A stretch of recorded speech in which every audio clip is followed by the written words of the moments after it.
Hi there, my name is Kendrick, and today I get to have Hannah back. So Hannah, welcome back. Hi, thanks for having me on.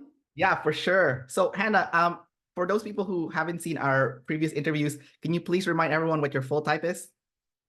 I'm double feminine Si-Fi sleep blast play consume, and I'm a number 3. Gotcha. And you're a jumper ISTJ. Is that Yes. yeah, okay, cool. So since our original interview, not those panel ones that we did in between, and like not the ones with the SF crew, but since our first ever interview, what has your journey been like working on that NF consume last of yours at the very bottom? I know we had like a fun talk about this just before the interview started, but I want to hear from your perspective though on like what your journey has been like so far. Busted consume last. No. That's such a big question. I think that I've been on quite a journey with consume last. And I think the biggest difference from since we spoke is that back in the day I had no idea what consume was actually about. I think that a lot of people have that with their last animal where they don't really understand what it does. So you have a hard time even recognizing when you're doing your last animal and you confuse it with your saviors. So you think you do your last animal, but instead you do your saviors. And I remember the first time I have this is my consume story, right? This is allowed here. So the first time after I got typed that I had a conscious consume experience was it was around Christmas time, so this was about half a year, I think, after I got typed, or even a bit longer. And I was at my grandparents' house and I was bored and I was frustrated with my life. And I was like, damn, I need to do something for my FI because it's just like my FI is just in a bad place. And I watched a documentary on Netflix, I think about the spirit world or something. And I had a struggle before watching this documentary because I was like, man, this is the dumbest topic you've ever heard about. And I felt so ashamed to be interested in this topic. And I think that is like part of the demon consume where you think you're not allowed to consume what you're actually interested in. So before that, I would read books and watch movies and stuff where the tribe kind of told me this is what you should watch, or where I thought if I watch this or if I'm interested in this topic, then that makes me smarter or more acceptable to the tribe. So I think this was like the first experience where I consumed something where I was like, the tribe does not approve of this. Because it was just, like these really badly made Netflix documentaries that are just like low quality, low information content, and it's just sensationalist. And I watched one of those. And then I was like, man, I'm not gonna be stuck on this stupid topic forever, but I'm curious about it. But then the good thing about consume is that it's always changing, and this is what I realized in this time. If I get curious about something that I think is dumb, that I'm judgmental about it, I don't have to worry about it because it's gonna change. So I'm never stuck on something unacceptable to the tribe forever with consume. I don't know if that makes sense, but that was really eye-opening. But yeah, that was the first experience. And then in the last couple of years, I've realized that consume has a lot of different sides to it. You always have this model, right, where you have these are all the parts of consume.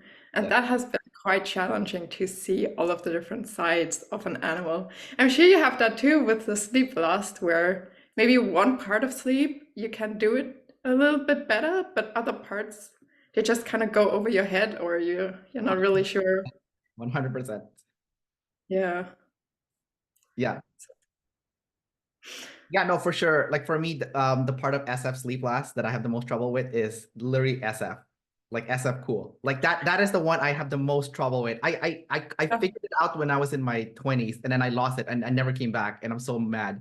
And it's like Mm. literally like that thing that like it's like, when David Chan talks about like, oh, like sleep last people, they're all bad at this. I'm like, there's like different dimensions to it. There's always like a part of it like that like one person can do versus like the other. You know what I mean?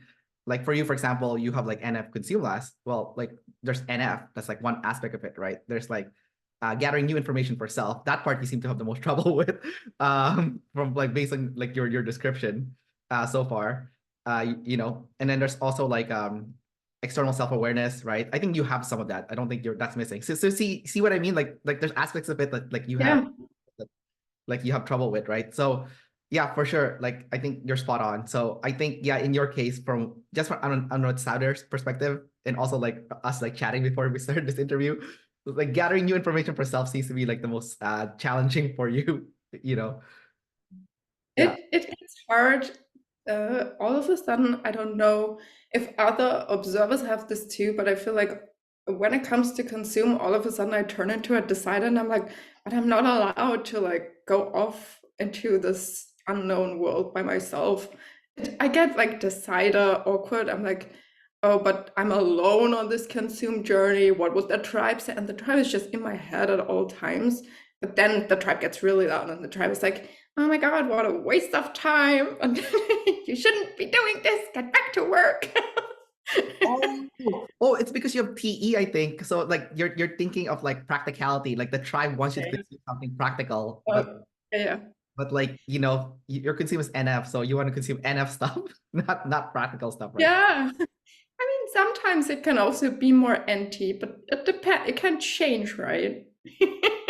Yeah. It could be anything. It could be anything, but a lot of the times it's something that has very little to do with reality, practical reality of my own life.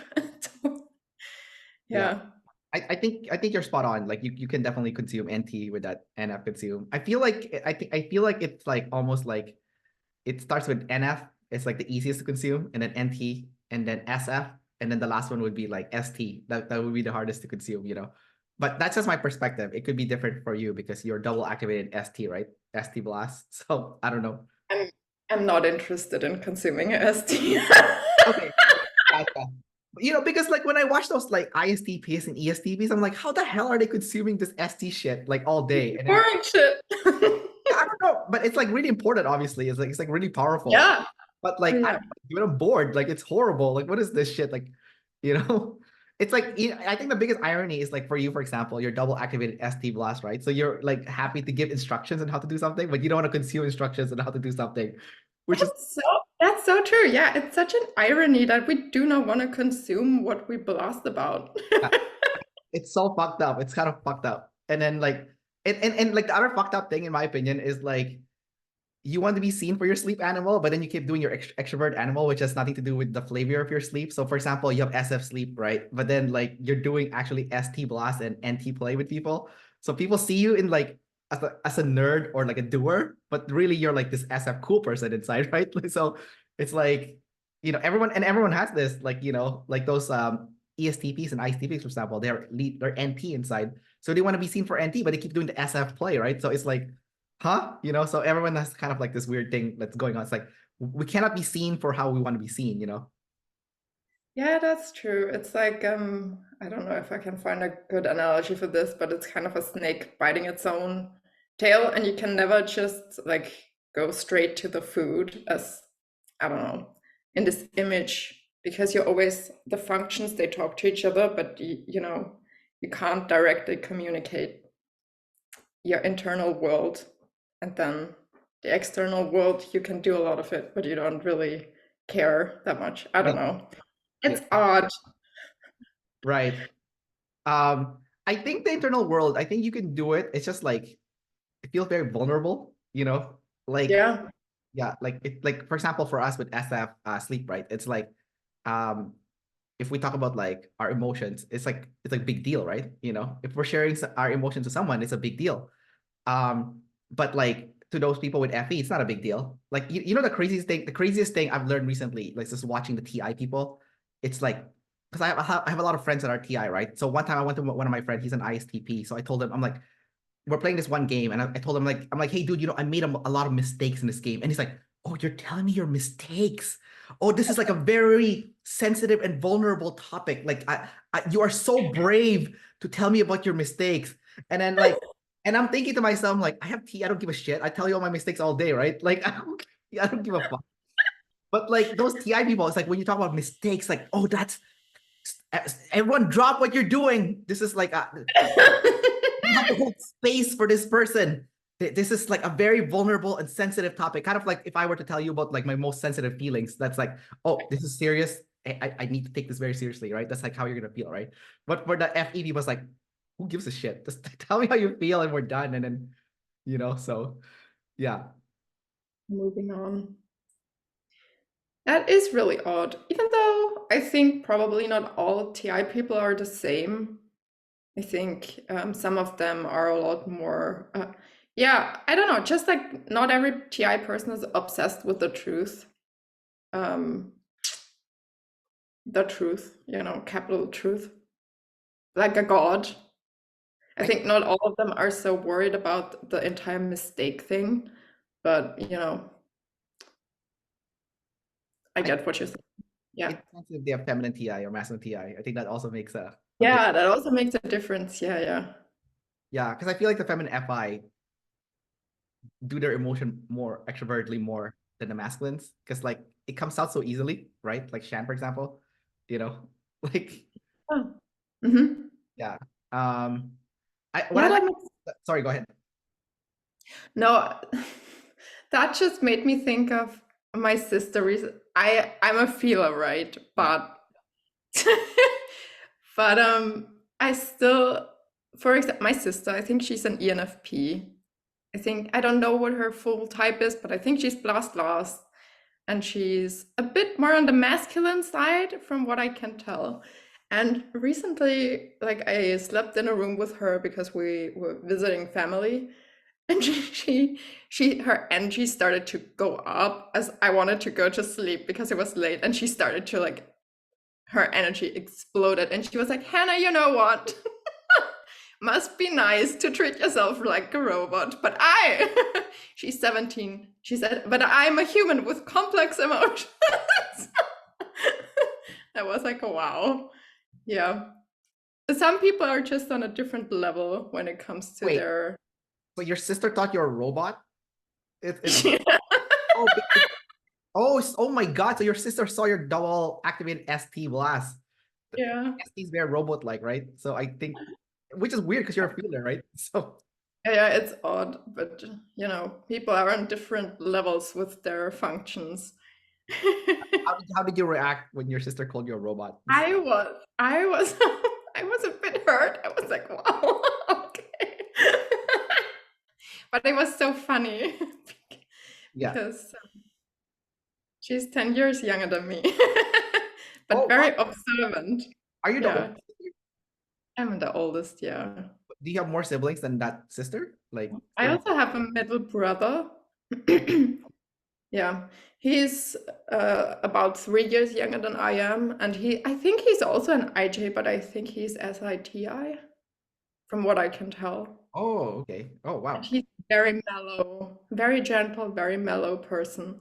My sister is not like that. My sister is chaotic. I don't know how we got to this point, but yeah. How do you like that though? Like, it's like being opposites with usually opposites get along better, right? Yeah, my sister is the best. I mean, she's annoying, but she's the best, and I love her so much. She's so precious. And she has a depth to her FI, I think, because it's double activated that mine just doesn't have. And she's also smart. Like, even though she's a feeler, I think people with Savior NE, regardless of if you're a thinker or a feeler, there's just a level of smartness that you have with the Savior NE. You heard that here, folks. If you have SE, you're an idiot. Just kidding. Just kidding. I know. Cannot confirm or deny. kind of kidding. No, I think honestly though, with the freaking NE, it's you're smart, because I feel like when you consume something, you're not like taking things word by word. You're taking like the whole concept at once. So like I always talk shit to the ISTPs, and I always tell them the INTPs are smarter than they are, which they get really annoyed at me, I can tell, but I do it anyway because I think it's funny just to see the reaction. I'm also kind of doing like the FE thing just to see. Right. But like, But I think the INTPs, they historically they have like the highest IQ because of that like anti-consume, because they're like gathering so much data at once. It's insane. The ENTPs Yeah.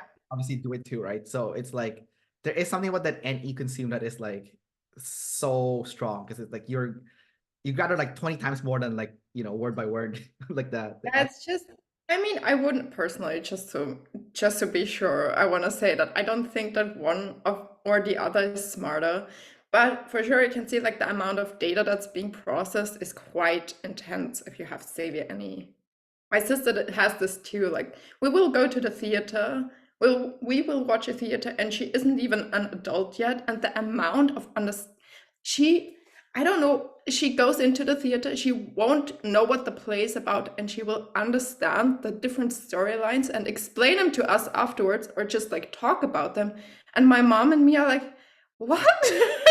Did we watch the same play? What?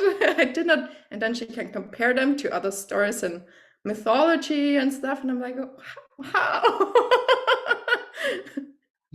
Technically you can do that too because you do have any. Yeah. Technically you have any also, but yeah, it is that experience you just described happens to me and my girlfriend all the time. Like when we watch movies, like because she has SE, right? She's like an INTJ jumper. So like I'll have to explain to her after the movie what happened because she doesn't know. Because it's only gathering the SE, right? So it's kind of tough with like the SEFI consume. Yeah. So I totally understand what you're saying about your sister. That's definitely something that I've always found kind of interesting. How people's like, but I thought that was kind of obvious that this is like the link between like the characters and the deeper meaning and stuff. But I guess not. Right. Right, right. I think it's also not to like go too far off of this tangent of a Xavier NE brain, but I think it's also like an ability to um when different things happen at the same time, when different storylines play out at the same time, my brain cannot follow. I have a very hard time following all of them at the same time, but my sister can do that, and I'm not sure how. Oh, have you seen Yeah, the movie Everything Everywhere All at Once or something? yeah, yeah. I've seen that movie. Yeah, That movie, yeah. a lot of things happening at once, right? Like, A lot. Yeah, a lot is happening all at once. yeah, so is that a good example of like a movie that like is kind of like confusing or Yeah, that's a good example for sure. oh, I see. Yeah, I Yeah. get it. Yeah, when I watched that movie, I thought it was like brilliant. I thought it was like genius. But like when I talked to my girlfriend, she didn't know what was going on too. So it's yeah, definitely like I think whoever made it is probably lead NE or something. Because like I think so, yeah. Must be. Yeah, I think it was even more unhinged than The Matrix in that way, so Matrix. Is the Matrix unhinged, would you say? I'll think about no, but just the amount of NE in the Matrix storyline, I think, is quite intense. But in the Matrix, I think it's really well pulled together. And this is just my personal opinion. I think that in Everything Everywhere All at Once, it was a bit too. I thought it was a bit too much OE that wasn't tied together enough. But in the Matrix, I think it was well balanced. But that's just my opinion. oh, Sometimes it was because I felt at some points that it was a bit gimmicky, the amount of OE, like OE for no reason. like what? I don't remember any Oh, of the right, details. 7 SI. But I remembered the big donut. Oh, right, because you're visual. And I liked the mother-daughter storyline. I thought that was really interesting. Yeah, I don't know. I don't remember any details about it, but that was nice. yeah. No, it was very fun, very visually appealing, the movie, I think. Yeah, I like the story with a couple too. Like I thought that was really good. Like What was that? I don't remember that. yeah. Well, I just remember there was a scene, and I do like romantic movies. So like I remember there was this one scene where um the couple didn't end up together, and they were both like in a different universe where they're both well off, but they did not date, you know. So like he became like a I know you have feminine SIs, okay, but like so he became like a some kind of CEO or something, and then she's like a movie star or something, in this one universe. Yeah, I just remembered now the scene where she's on the red carpet, I think. Yeah, yeah, and he's Yeah. she saw him, and then he saw her, and then they had to Right. talk in the back alley, and then she said to him, he's like, "Oh, I'd rather live a life with you, spending boring days in the laundromat," you know. And I thought that was like, you know, like that was like a really powerful scene in my opinion, you know. Um, Oh, I forgot all about that, but you're right. Yeah, that was really good. Hmm. yeah, and then like you know, in the current universe they're in, like the original one, they are in a laundromat and they hate their life, right? But like they stopped the divorce, I think, or something like that. But like, yeah, I you know honestly, from a lead any perspective, I think the movie was tied perfectly. I thought the Matrix was actually not. I thought the Matrix should have stopped after the third movie. They should have never made the fourth. I mean, that I agree with. Yeah, because I think they wrapped it up nicely for the third one, and Yeah, then they ruined it in the fourth. That's my opinion. But like, no, that I agree with. yeah, Yeah, that was a but cash it's grab. very, That was a cash grab, in my opinion. They wanted yeah. money. The fourth movie was just for Yeah. money. Yeah. Yeah, and then I think also fans, I think a lot of fans also ask for sequels, even if it's not the best idea from the point of the storyline to make another sequel. But Oh my God, I hate that. In my opinion, it like ruins like the legacy of the movie, you know? Because like, oh my God, yeah, oh, for sure. yeah, you want it, but like, oh, the story's finished. There's nothing to tell. Like, Yeah, you know, uh, that is the little OI in us speaking. maybe it's the Like, FI, maybe it's the FI. I don't know, but it's like it's finished. Like, don't ruin the story. Are you kidding me? Like, oh, yeah, gee, yeah. of course, Please Hollywood's not gonna leave. say no to money, right? They're not gonna say no to Yeah, money. So I mean, it's yeah. like, damn it, don't sell out. Like, finish, like let it stay like clean, you know, like the story, you know, Perfect. clean cut. Yeah, But hey, it is what it is. it is what Um, it is. So speaking of that, actually, this is a good segue now, actually, since we're talking about this. So you're social type number three, and number three, they don't like to half-ass their work. So work is what's the word I'm looking for? Like you take your job very seriously in that one area, in that Yeah. narrow focus. And it's almost like an art. So it's kind of what we're talking about. Like when the movie's finished, don't make more for the sake of money. It's done. It's like a work of art. So it's like a number three, right? Like you have work and there's like a specific you have your own standards, probably even higher than the companies. I don't know. But like you have your own standards for this specific role. And it has to be done like a certain way that is like high level, right? Like super high level. Everything else you don't give a shit about. But like this one area has to be like super high level, right? So what has your experience been like being typed as a specialist since you thought you were like a but two and three is kind of confusing sometimes, but like yeah, what has been your experience like with that? Yeah, I wanna be honest with the entire thing because the idea I think from the start was that your social type, most people can type themselves pretty accurately, but I type myself upside down, and I mean not completely sure as to why that is, but I have some reasons, explanations that I found. So I think it was and the reason why this is important for me to say is because there's a, okay, summary, overview. Parts of the number three I relate to, and other parts I really don't relate to. And this is, I think, and I can see this in the community, some people fully relate to their type. They're like, this is so me. I don't feel this way. This is what I want to say up front. So I've gotten into a lot of arguments with people about social type for that reason, because I think that it's not a perfect, like, I agree with the OPS type theory, but I think the social types, I think we're going to see that there's more to it. It's not, there's something missing, I think, in the puzzle of the social types. This is what I think, because some, just because of these differences, but yeah. So what can I say about it? I don't have the thing that a lot of number threes seem to have where they get very protective of, this is my job. I don't have that. I think it's because the TE. I'm just a lot more open to, I'll do whatever the company needs me to do.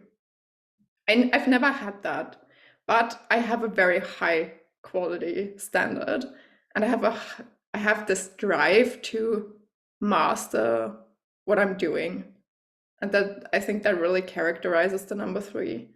Is you want to be praised, but only if you deserve it. Oh, okay. And so you will do anything to deserve that praise and to do something that, this is honestly what I'm thinking is just, I want to, at the end of my life, I want to be able to do something that, that is jaw dropping. That is where people are like, no one else can do this except for you. This is, I think, the drive of the number three. I you know. think what you said makes sense about like being protective of the work thing. I think maybe that's more TI than TE. From the sound of it. I've spoken to other TE number threes, like Austin Aller, and he Oh, I thought he was a number two. no, he's the number three. Yeah, he's number Oh, three. He has flex, and he has a lot of the traits that the number threes have. I mean, like the biggest thing I've noticed now since learning about the social type is it's kind of like, for the animals, I have like a quadrant, like four different quadrants of like each aspects of it, and like you're missing some aspect of yeah, it. yeah, Yeah, I think number threes is the same thing. Like there's some part like you do, some part you don't.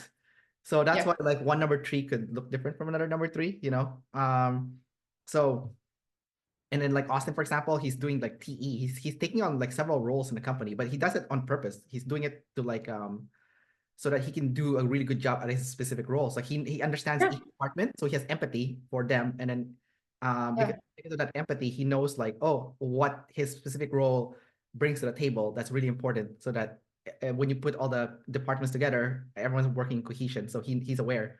So I think like the saying like, oh, the number threes, they don't give a shit about like the other departments. They don't, and they do to like to understand like what's going on so that they can do their job better, but they don't want to do their job. They just want to understand what's going on there so they can, at least from my what I've seen. I don't know if that's true for you. no, I think that's true. But the thing that I'm a little bit missing, that I think is missing in the social type three and fours and the specialist description, I think, is because it's often talked about in terms of the workplace and the job you do at a workplace. Right. And I think that's just not the full story, because for me, I don't see myself as a person with one job, but I see myself as a specialist in a field, and it's the field that matters, not what job I do in the company. So I have just like an FI about this is my field, and I will do everything that's necessary to make this field succeed. And whatever it takes to make the field succeed does not matter, I'll do it. And I think this is what makes me a specialist, not my job. Right. What field are you specializing in? I'm in sustainability, and I've been for quite a while. What kind of sustainability again? Sorry. I mean, I see myself as just in sustainability. At the moment, I have a lot of projects in waste management. I have green events is a big part of my current job, and also sustainability in businesses and tourism, all of that. So it's a lot, and circular economy as a concept, I think is really important for us too. So it's a lot of different things. So I'm just like, sure, I'm a specialist, but I don't narrow down on a niche within my field as intensely. I'll do whatever I can for the field. Right. Oh, that's interesting. That sounds very NI like, like the field. Like, Yeah, I and think it's a bit more NI like, and I think okay. though people are different in that way. I think you can have a lot of different ways to be a number three or a number two or whatever type. Right. Yeah. Yeah, that's interesting for sure. But for some reason, when you were telling me you were in sustainability, it reminded me of that video that Dave and Chen made of like the two crazy IJs that throw soup at the painting. Yeah. I was like, is, are you one of those? Just kidding. I'm not. That's Yeah. an extreme version of sustainability, right? No, ISTJ could never it was throw soup the, at the a person painting. the person that threw soup was an ISTJ and INTJ. I Like know. I was like, I what know. the hell? Like I thought it's like an EP that would be doing this shit. Like, you know. I think I have a rude opinion about the soup throwing. I think that only someone who doesn't actually work in this field could do something. I think it's an act of despair, but I don't feel any despair about sustainability because I've spent so much time here. Oh, you think it's not hopeless. I think you think it's like Yeah. humanity can succeed, and Yeah. we're going the right direction. It's kind of like how I guess you're seeing it. Yeah, I'm just not, I think that if you're young and you're unaware of your capabilities, then it makes more sense to behave in this scared way. But I think that there's so much to do, so much work to do in this field that You know, these people, they can for sure make something happen, and you know, there's no need to be scared because you can work to make the situation better. I don't know. when those like two girls got interviewed by this like one woman, remember she asked us like, have you ever had a job? And they're like, no. And I'm like, oh my God, this is why they threw soup at painting. They don't know what's going on in real life. But at the same time, I've watched that interview too because I was very curious because it's my topic, right? And I just thought that it's also the lady, like EJ lady, I think she was also wrong in her argument. I think it's an ad hominem attack. You can't she made it about the identity of these two girls, and I think that's really idiotic because they didn't come here to criticize her identity. They came here to talk about this topic, and she made it all about them and didn't listen to what they had to say. So I think that's just not good arguing. Oh, But that's, yeah, I don't know if that makes sense. I think you can't say, oh, you are not allowed to criticize because you have never had this or that. Then in that case, no one would ever be able to comment on anything outside of their own personal experience. And we don't want to live in this kind of world, right? oh, I think what you're trying to say is she didn't even bother to understand her perspective. Yeah, yeah, yeah. I see. Okay, yeah. Yeah, no, I think that part is definitely true. Like I think that she could have approached it better. I do think the how she did the M masculine TE to them is still good because I think they don't need to get punished because they're like stupid Yeah. kids. But I think they should have also taken the time to empathize a little bit, Yeah. so double the side a little bit. But so I guess that part is not good. Yeah, because she didn't really address any of their arguments. And Yeah. this is what I can't stand about the soup debate. Oh, I see. Yeah. You're not superior just because you have more life experience as a human being. You know what? I'm torn about that. I sometimes I feel like you are you're not superior, but you know more. So it's okay to take an authority figure in this scenario, but I think you still have to empathize with the other person. I think that's Yeah, because you're not an authority figure on everything just because you're older. right. No, And because we all know people who are old and they are still, you know, very much stuck in their perspective. yeah. So I think, sure, probably on average, an older person has, you know, a more balanced perspective, but you can never assume, I think you should never assume that about yourself and speak from the position of, I'm older, therefore you need to listen to me. Yeah, I think saying that is messed up to begin with. Like I deserve more respect because I'm older, But Yeah. respect is earned, right? It's not something that's given because of Yeah, you need to earn that is my number 3 point of view. You need to earn your respect. You can't just demand it's more like a double-decider thing, Like, Yeah. like yeah. Maybe. Yeah, because I also feel the same way. Now that we're in this topic, I'm trying to think now. I was like, is there any older people that I know that like I don't think it's like obsolete in their like way of thinking, Like they are actually an expert. And I think it's mostly like, yeah, I think it's like a lot of specialists are better because like they constantly update that area they're specializing in, right? Yeah, you have to. That is a sore spot for me. I have to that is a part of specializing that's very hard for me. Yeah, for sure. If you're out there, you're number 3 with Demon Consume, I'm so sorry. You have to update. Yeah, but so how are you doing that then? Because that's gonna be tough. Like It's hard. because Man, like hold on, Hannah, you know for a fact that you need to update to be better as a specialist. yeah. So what like, and earlier before we started the interview, you said that you hear whispers in your voice, like the NE, right? Like trying to tell you something. So how do you know, like, hey, you know what, this voice is right. I gotta listen to this voice now, That is so hard because in my job, I'm very busy. I don't have much time to consume. So I don't know if this is a good idea. So I take a lot of information in through play because I have a very extroverted job and I get to meet a lot of new people at all times.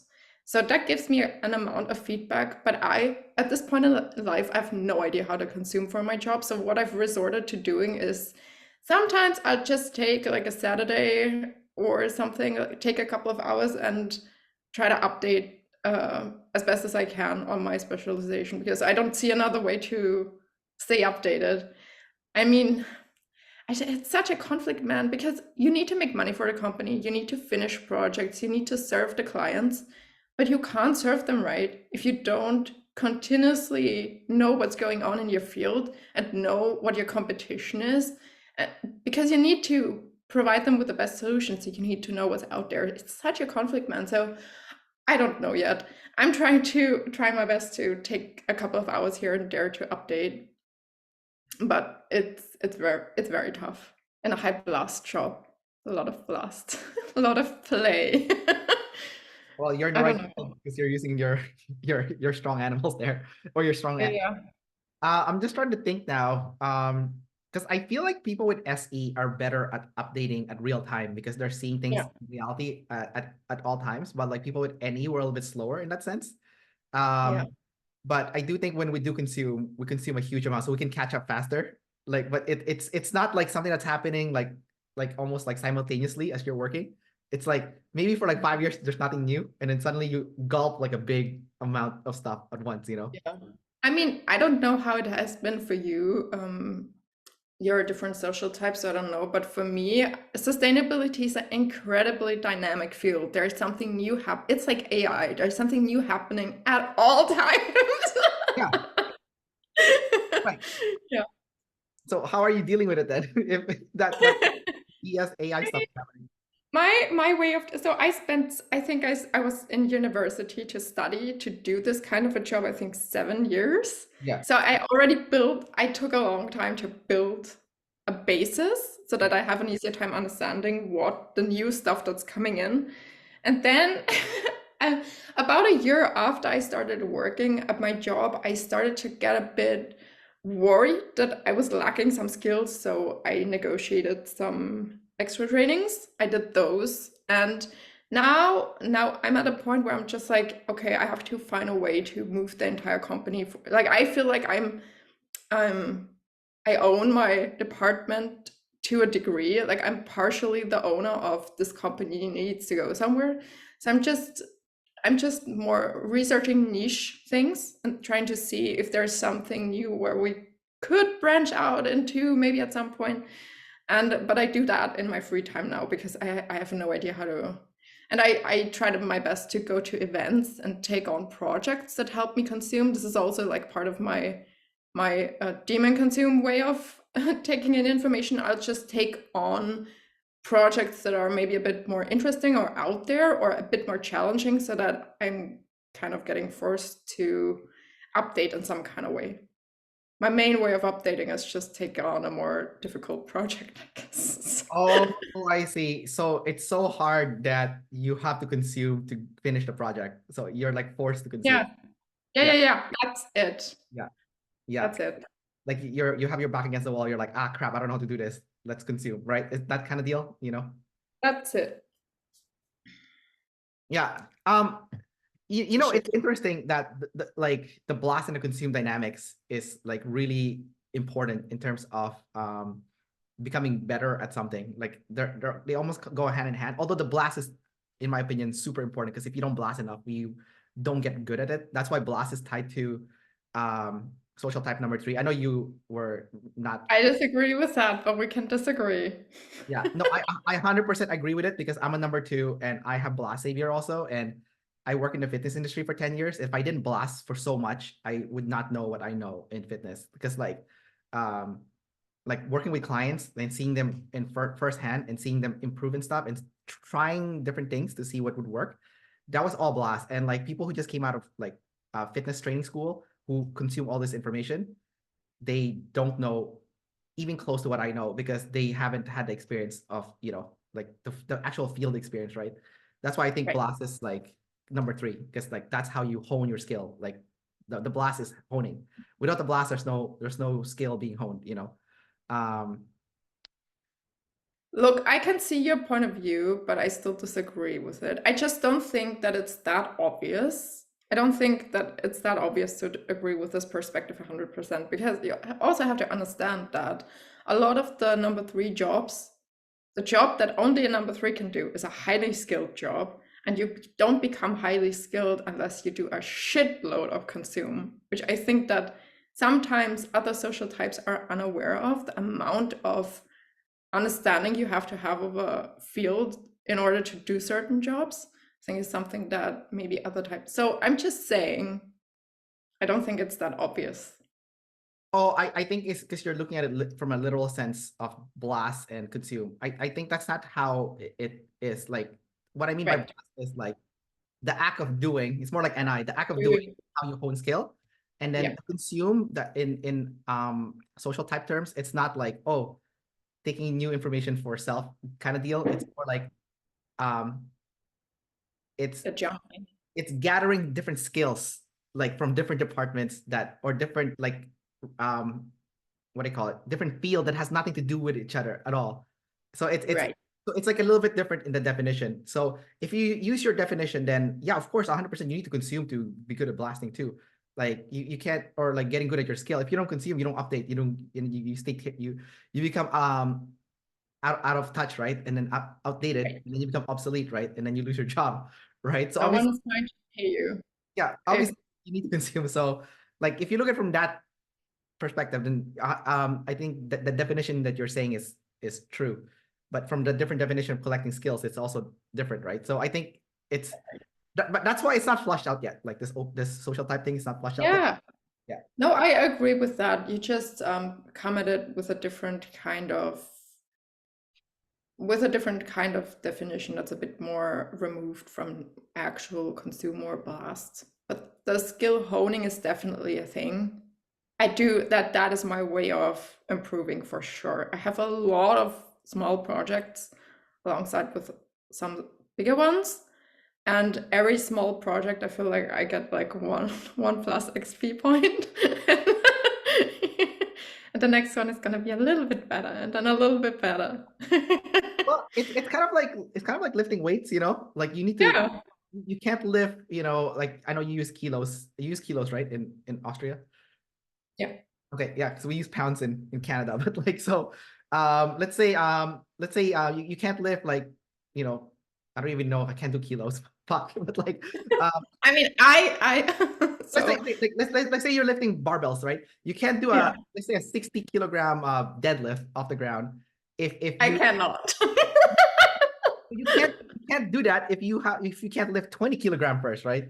So Yes, you have to hone your skill and build up to it. And you can't right. jump all the way there unless you have some kind of genetic Right. yes happening, you know. But you also need progressive overload because otherwise, no matter what your specialization is, you're gonna become stagnant.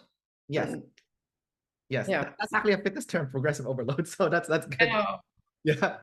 Uh Going along with your analogy. yeah, good. I like it. So because like, you know, I noticed like a lot of people who are like low blast and high consume like blast like they haven't like blasted enough, so they know a lot in their head, but in reality it's not as effective because they don't have that experience. Or like I think Bruce Lee's the best example, you know, when he says like, oh, I don't fear the man or whatever that knows like 1,000 moves, I fear the man that knows one move and practices it like 10,000 times or something like that. I obviously paraphrasing, you know, like that's like a blast. He's like consume last, right? But like Right. but it's true though. It is true. Like, um, you know, because like I was reading another book. I think it was like on football or something, or American football. It's you know, obviously it's BS because it's you know they call it soccer, right? But like in Right. football, in American football, like they did something where like what is better, strategy or instinct, right? And then it turns out instinct was better based on like the experiment. Like the person, like they do a bunch of drills and every person knows how to catch at exactly the right time and throw the ball at exactly the football, sorry, at the right time. And the other team that has like the perfect strategy will still lose because they don't have like the specific timing, the skill set, you know. So it's for me, it's always been interesting. It's like, oh wow, I didn't know that like instinct beats strategy, you know. Yeah, because I think the reason for that is you remember this model of unconscious no skill. I forget what the model Oh, is, but it has four stages. unconscious competence. Is that what you're trying to say? Unconscious competence, and because if you have to have a strategy, then you're always stuck in conscious competence. Yes. The true mastery happens when you don't have to be up here and you just instinctively know how to succeed, because then you are in the present moment and you are more adaptable to the situation. That's Okay. like the truth. So I want to ask you about that. So you're consume last, right? You're you know, I have SITI at the very bottom, right? Like I have sleep last, and I freaking hate SI so much. Like I every time I do something SI, I want to kill myself. Like I just want to like shoot myself in the head. Like even though I have blast here, I hate it so much. Like I can't stand it. Like I cannot stand SI. Like I do it because I have it in a savior state, so I'm like triggered all the time. You know, like when I make those explainer videos, I feel triggered the whole time. I'm like, please kill me right now. I just want to die. I just want to die. Like every second of me like making those videos, like those explainer videos that people like, you know, I want to make them because people like them, but like I hate them. It's like I want to die right now. Please kill me. Like I've been sitting in this chair for 9 hours editing this fucking video.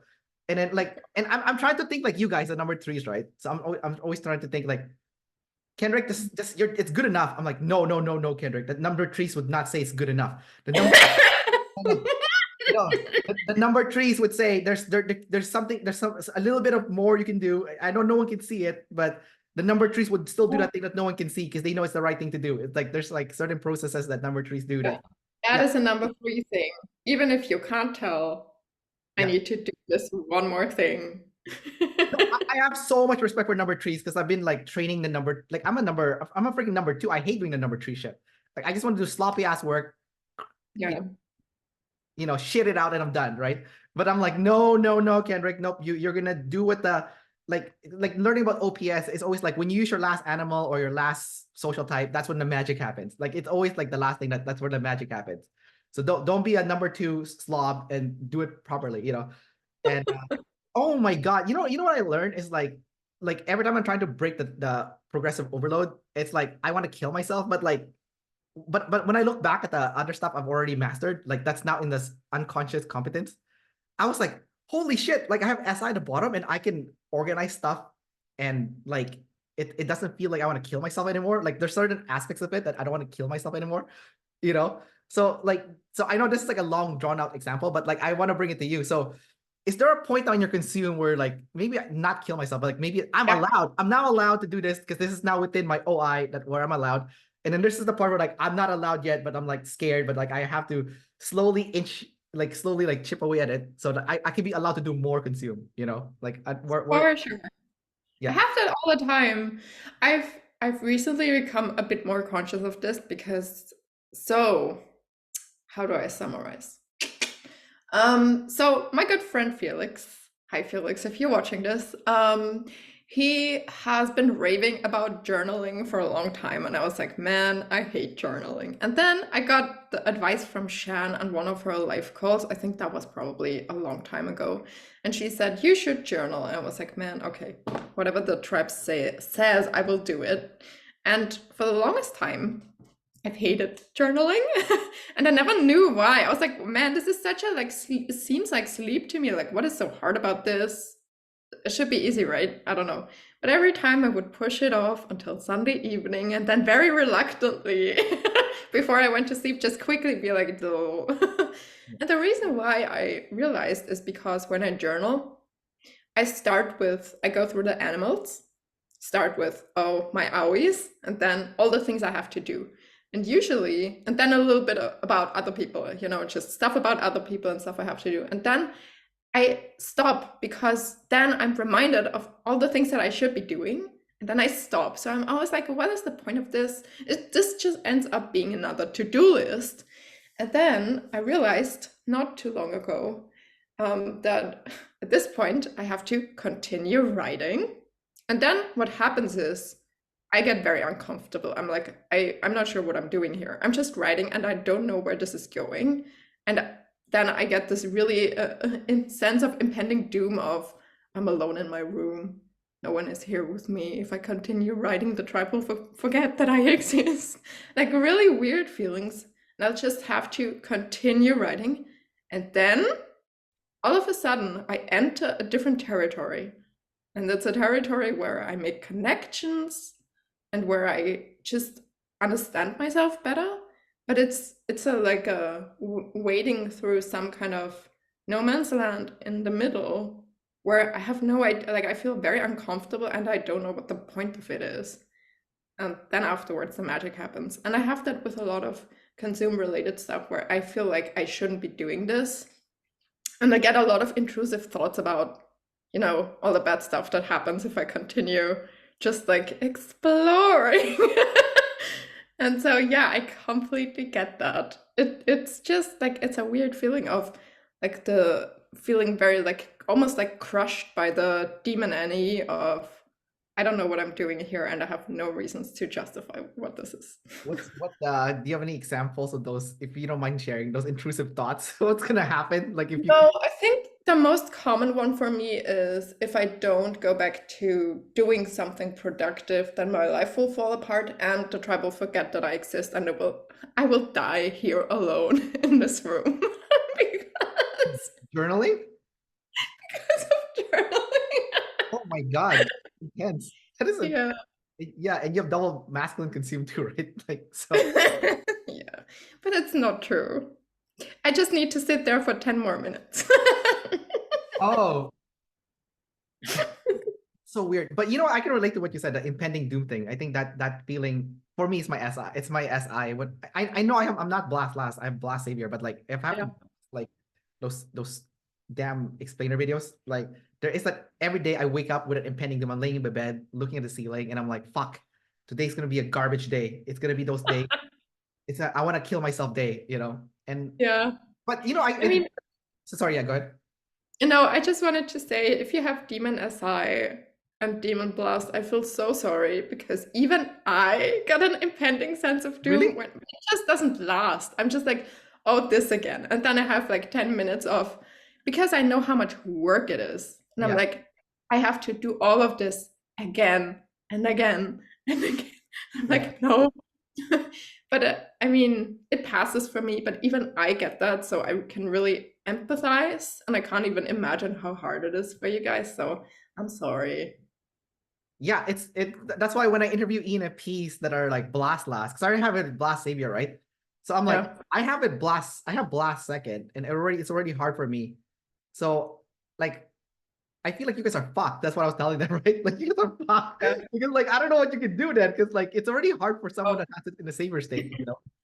I Uh, think you can always justify something with your saviors. So, for example, at the moment, I'm trying to tap more into my creativity, and I I'm sure you know The Artist's Way by Julia Cameron. I think it's a very well-known book, or at least some of the people who are watching know this book. And it's essential, like it has a bunch of exercises to help you do more creative stuff. And I'm just like following the SI of what the course is. So I can justify whatever I'm doing. I'm like, no, I'm doing this course. You have to understand I am allowed to do this because I have to follow this book. that's so weird. That's so weird. But okay, no, I understand. It works. For your It type, works. yeah, you guys Yeah. do that. Yeah, because NE is also creative work. Like a lot of creativity comes from the NE, right? Like NE is like the powerhouse. Like for me, like when I have to do creative stuff, I'm like, oh yeah, sure, no problem. It's like I have it first, right? So it's like, yeah, I thought of this idea and I'll do it. Who cares, right? It's not like something that I wrestle with, kind of like you guys, the ISTJs, or Yeah. your ISFJ cousins also. Like it's so I kind of interesting for me to hear like how you like give yourself permission to do that, you know, the creative stuff. Yeah.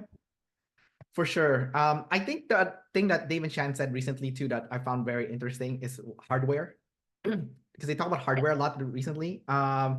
So apparently you are supposed to use your last animal and your last function and your last social type, but you're supposed to not go overboard also because you're gonna overload. You're gonna shut down, like short circuit if you're like kind of like a robot. Because like I noticed like when like recently I finished like a series for like the 8 cognitive function series, and then I short circuited afterwards. I couldn't get out of bed for like a week. And then it Yeah. took me like 2 or 3 weeks before I could start working again. It was like and I started thinking myself, I'm like, oh my God, I wonder if there's like a sustainable way to use your like last animal and you don't short circuit, you know? Like, because I think it's not just me with the blast. I think everyone with not last animal, sorry. I think maybe the right word here is your fourth function.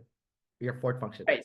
The fourth thing. The fourth function. Yeah. So so I'm just thinking now, I was like, I wonder if there's like a way to use that fourth function without short circuiting. Is there like a sustainable way to do it like over time? Because I feel like when I did the 8 cognitive function videos, like I wasted 3 weeks afterwards. Like I'm like, what's the point of me rushing to finish this in 2 weeks and then I short circuit, I waste more time. When I just if I took my time, then I would finish it. And by the time I finish it, I'm not burnt out and I can keep working, right? So I'm thinking, I was like, is there like a way, like for you, I don't know if you ever feel burnt out using your NE, but maybe you can share the feeling of what that feels like when you use your NE, because I think the feeling is very important to distinguish. Yeah, that's a hard question. I think I have burned myself out, but that was more from doing too much last and taking on more that I could chew. And from being too extroverted, sometimes I have a really intense crash. I had that for I think that was Christmas, not last Christmas, but the year before. That was the first year of my job, and I was struggling a lot in my personal life as well. And when the vacation started, I just fell ill, and I had no reason, but I could not, like, I had this like I could not move. I had so little energy. I could barely go on a walk, and it took me like 2 weeks to recover. I have that sometimes from, I think, being too much in the outside world and overestimating myself in terms of what I can handle that's going on outside. But with the NE, I'm not so sure. I think I get a lot of emotional problems when I dive too much into the NE because I feel a bunch of weird feelings, and then I feel really like then I don't understand what's going, like too much trying to understand too much all at once, and then I get really like emotionally in a bad state, and then I have a hard time pulling myself back out of that, which I don't usually get when I just do my saviors, but when I dive too much into my demons, I can feel really like unhappy because too much is coming out all at once. Okay, so part of NE is future projecting, and then using your FI to like look at the different pathways and see how you feel about each of them. So does that process exhaust you? Like you feel like exhausted when you do that? I mean, I don't feel exhausted by it because I don't do it. Oh, okay. But like, so what, like, you've never done it before? You've never like, I mean, I've tried it, but it's honestly very difficult. First of all, I can't keep the attention on the different pathways. My attention just goes back to my past or my present or my to-do list. I just can't. I would have to have someone there with me, forcing me back into the future, I think. Really? Okay, so okay. Like, let's do a quick exercise. I just want to. I'm just curious. Okay. Sorry. Like, just Sure. it's super simple. Super simple. Don't worry. Super simple. I'm not gonna like fry your brain because you're using any. But like, okay. 10 years from now, can you think of 5? Can you think of 5 different scenarios where your life could be? And 5. yeah. Okay, so yeah, 5 different scenarios, because that's future projecting. 5 different scenarios where your life could be 10 years from now. 10 years from now, I'm 37. Yeah. 5 different scenarios where your life could be. And they all look different. What do they each look like? You know what's hard about that?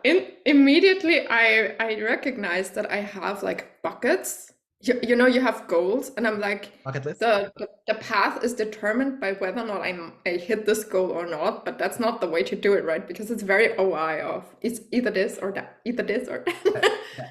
That is very difficult. I mean, I can only think of super unlikely stuff, like me becoming a sailor, where I go to the forest and away from everybody.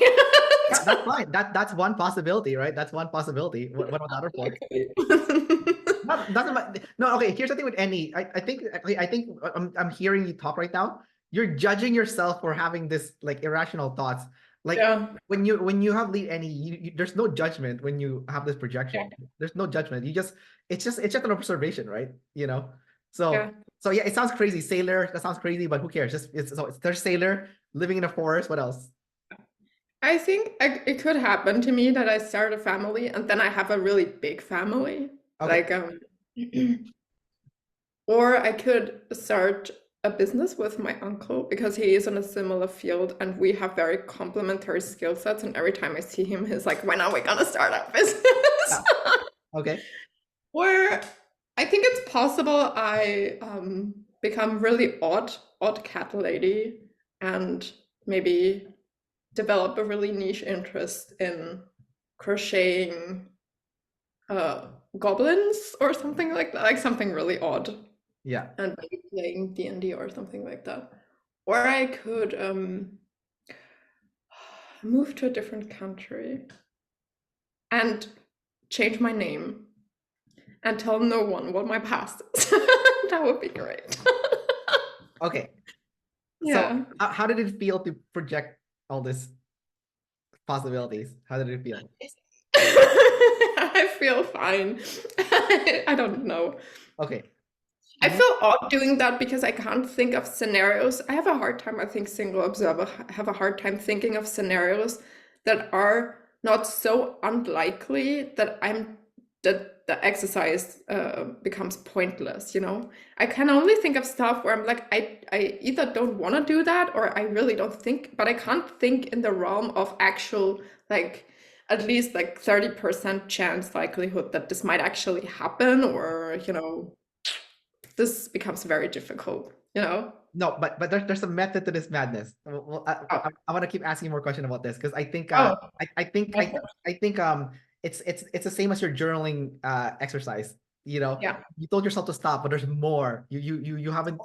There's more. Yeah, no, because this is super important. It's super important. It goes back to the SI in the end, which is super interesting. So okay, so you giving me 6 scenarios. Um, which one do you like the most of those 6 scenarios? You're like, this sounds so cool. Like, even if it sounds crazy, even if it sounds crazy. I like the idea of moving to a different country, changing my name and starting over and Okay, telling no one why I'm here. okay, gotcha. So that part sounds like very enticing, right? Like, sounds so exciting and fun, right?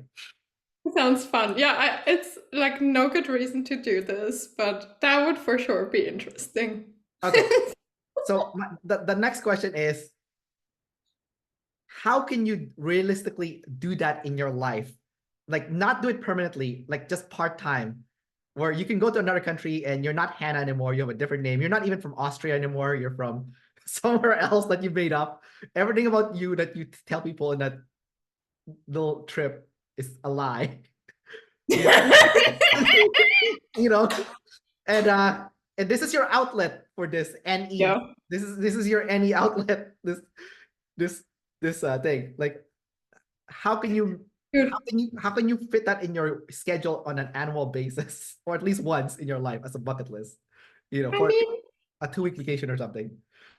I've been thinking about this for a long time. I know this because I recently kind of closed a chapter in therapy, like a really old chapter that I've had for 10 years. So for the first time in this long time, I went back to the first journals that I had and I realized I've had this idea for the last 7 years and I've never made it a reality, which is I've always wanted to like join. This is like my number 2 demon, I think. Yeah. I've always wanted to become part of a community that was outside of my job. And I have OPS, but I want something that's here in my city. But Okay. I've never found something that clicked with me. And I wanted it to be something artistic or something like that. So, but I don't know, like, I don't know how, but in this group, I could lie to them or just not tell them much, which is hard for me because I talk a lot. I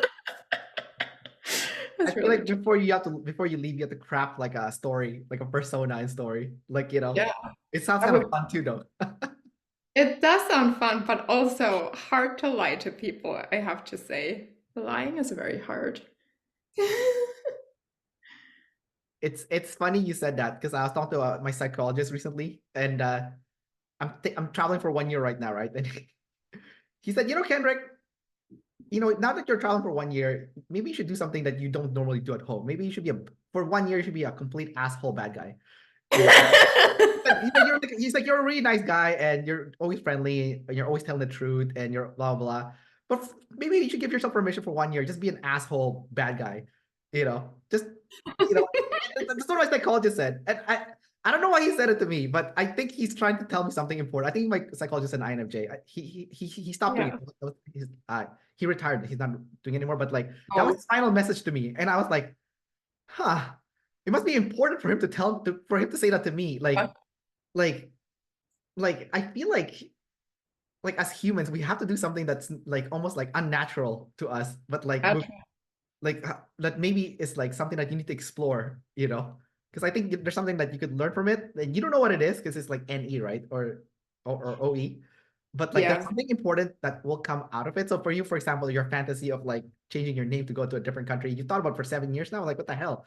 Like you definitely need to do this. I mean, I think I think it kind of manifested in itself in the last 7 years. I don't think that I've dated a single person from Austria for longer than just like a couple of weeks.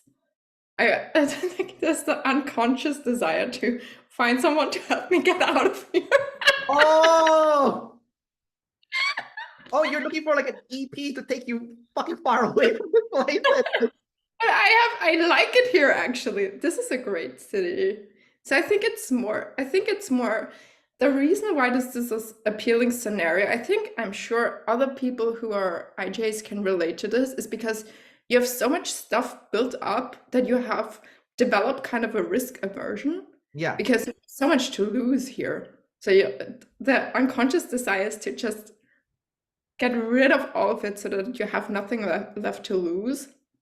I don't know if this makes sense. No, it makes 100% sense. That you can start from zero. Oh, there's like a liberating feeling from starting from scratch. Because I have so much precious stuff. Like I have my friends here. I have a really nice job that is sometimes very stressful, but I like a lot.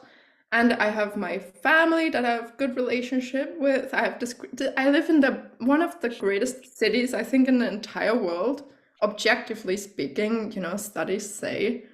But sometimes I'm just like, man, it's so much stuff to take care of. And that's already so good.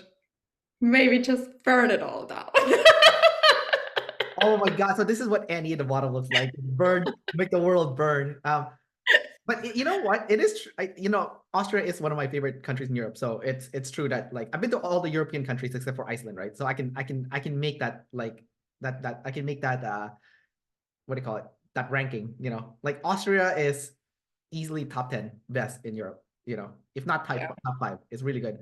The only thing I don't like about Austria is there's too many smokers there, but like I mean that is true. And I think the Austrian mindset, this is like a common meme in Austria, that Austrians are very very IJ-like in their mindset. They're like, and just like they are just like me, essentially, just maybe a little bit more community oriented. But imagine me, but a bit more DE and a bit more FE, maybe, where they're like, oh no, that doesn't work, that never worked, oh no, this is so much work, and then just a bunch of cursing and smoking alongside with saying that never worked and forget about it. This is what I do not like about Austria. Just very stuff works in Germany that doesn't work in Austria, and I think it's because of our mindset. I went backpacking in Slovakia, which is neighbor to Austria. I was in that city, Bratislava, which is really close to Vienna. I go there a lot, right? Because it's so close. That's very close to me, Yeah. So yeah, I was in Bratislava, and I was staying in this hostel. I met this Austrian guy there, and then the first thing he said to me is like, "I'm Austrian. We're like Germans, but chill." That's what he said. I like how he added the word "but chill." And he said it multiple times when I was hanging out with him. It's like I saw him say it to another person too in the hostel. He's like, we are German, we are like German, but chill. He kept saying it, right? If someone tells you that repeatedly, they're like, you need to listen to me. I'm chill. What does that tell you? Now that you're saying that you guys are OI in Austria, I'm like, is he peacocking? Is he like peacocking this shit? No, I think we are actually chill because we're slow. We're not chill, but we're slow. I think we're slow and then we curse because we're frustrated because we want things to go differently, but we don't have like does this make sense? Like I think we're a bit more friendly and a bit more easygoing, but we're just also slow. Oh, you think Germans move faster than you guys? I think, yeah, I think we like to be comfortable in Austria, and that sometimes makes us slower than the Germans. So we're chill, but it's out of laziness. Oh, I see. I see. Gotcha. No, but fundamentally, I think at heart we have a lot of things in common with the Germans. SI, TE, I don't know, at You, least SI. you think Austria is an SITE country, just like Germany? I don't know if it's SITE, but I think it's leans towards SI. It's not the most anti country in the world, I don't think. Would you say Germany's more anti than Austria? It's hard to say. I see the Germans as very ST, and that doesn't necessarily come along with NT. I don't know. I'm not sure. Do you think Austria's more NF then?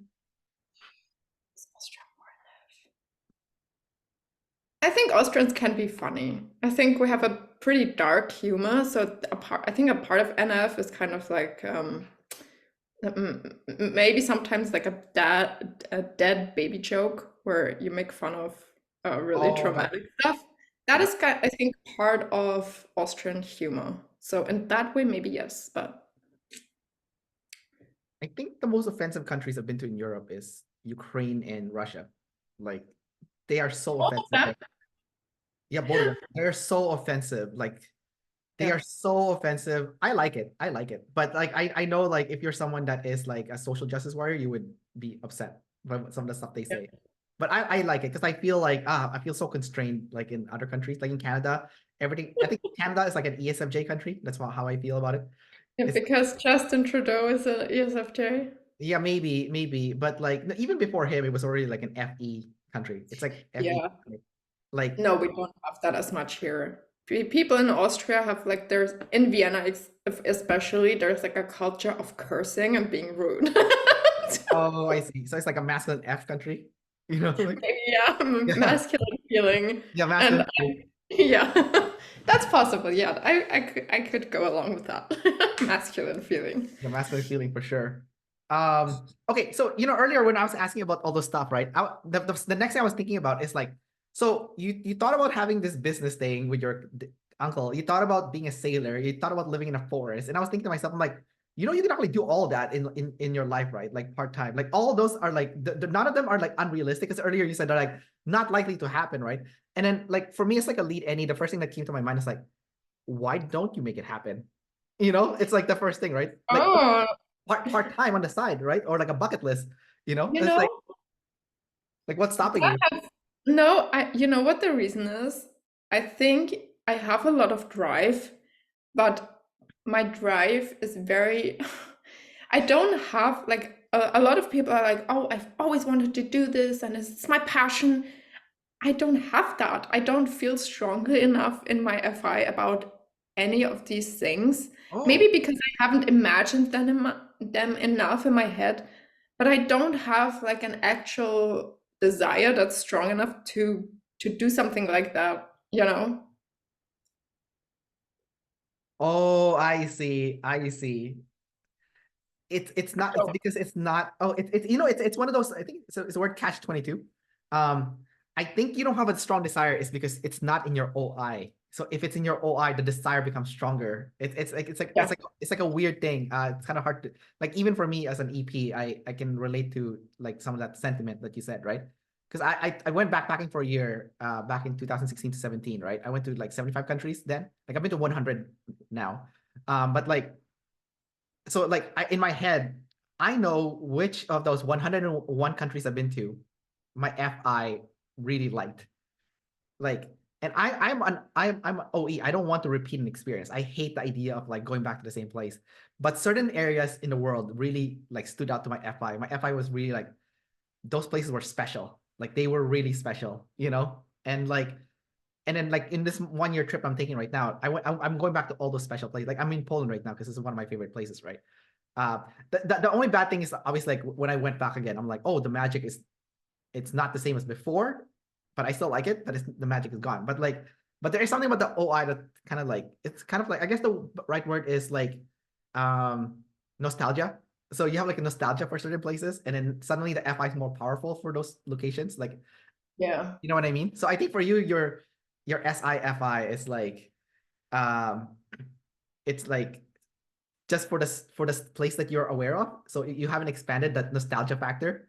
So I feel like you need to have like a friend or like a partner or something to like drag you to those adventure. Like you have to mention to them obviously your bucket list thing that you kind of mentioned to me earlier. My bucket list. Yeah. They all sound crazy. And then like your friend or partner can like help you fulfill them. Because like I think for the IJs, you need someone to like drag you along to make it Yeah. happen, right? Um yeah, and you want to say At something?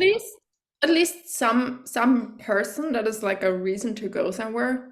I'm traveling next week to the UK to see two of my girlfriends, and Maria is one of them. Oh, Maria, if you want to just shout out. I'm excited. So I always like it's easy if you have like a person that's a reason to leave the country, right?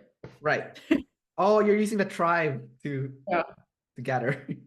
Yes, for myself, like I don't know if you have this too. I have such a hard time justifying some stuff that I want to do. But if there's another person involved, I'm like, I'm visiting this person. So that is a perfectly reasonable, like, I don't have to say anything more to explain why I want to go somewhere. It's, if you can just say, I know someone there, I want to visit them, no questions asked. No one is going to ask you, did you always want to go there? Why did you want to go there? No one asks any questions. People are just like, that's nice. And then the conversation ends. Yeah. Wait, did David Shan type you as number 3? Or how did that happen? Yeah. Um, Yeah, Dave typed me as a number 3. I'm curious how that came by because you seem to be high friends also, you know? Like, have you thought about being a 4 before too? I yeah, funny that you might ask. I think that I've considered every type except number 4 Oh, really? because I think that I'm quite friendly and my friends are very important to me, but um I'm not gonna join on any tribe activity just for the sake of friends. Yeah, but neither I'm do just I have Save Your Friends and I don't do that. Yeah. Yeah, I considered being a number 2 for that reason. At first I thought I'm a number 2 jumper because I thought I'm responsibility first because I didn't understand what they meant by responsibility. Yeah, Because in a way, the number 2s and the number 3s both have responsibility first, just in different ways. So right. I thought I'm responsibility and then I'm flex. But my friends, I don't know, maybe it's because I'm an extrovert. I don't know.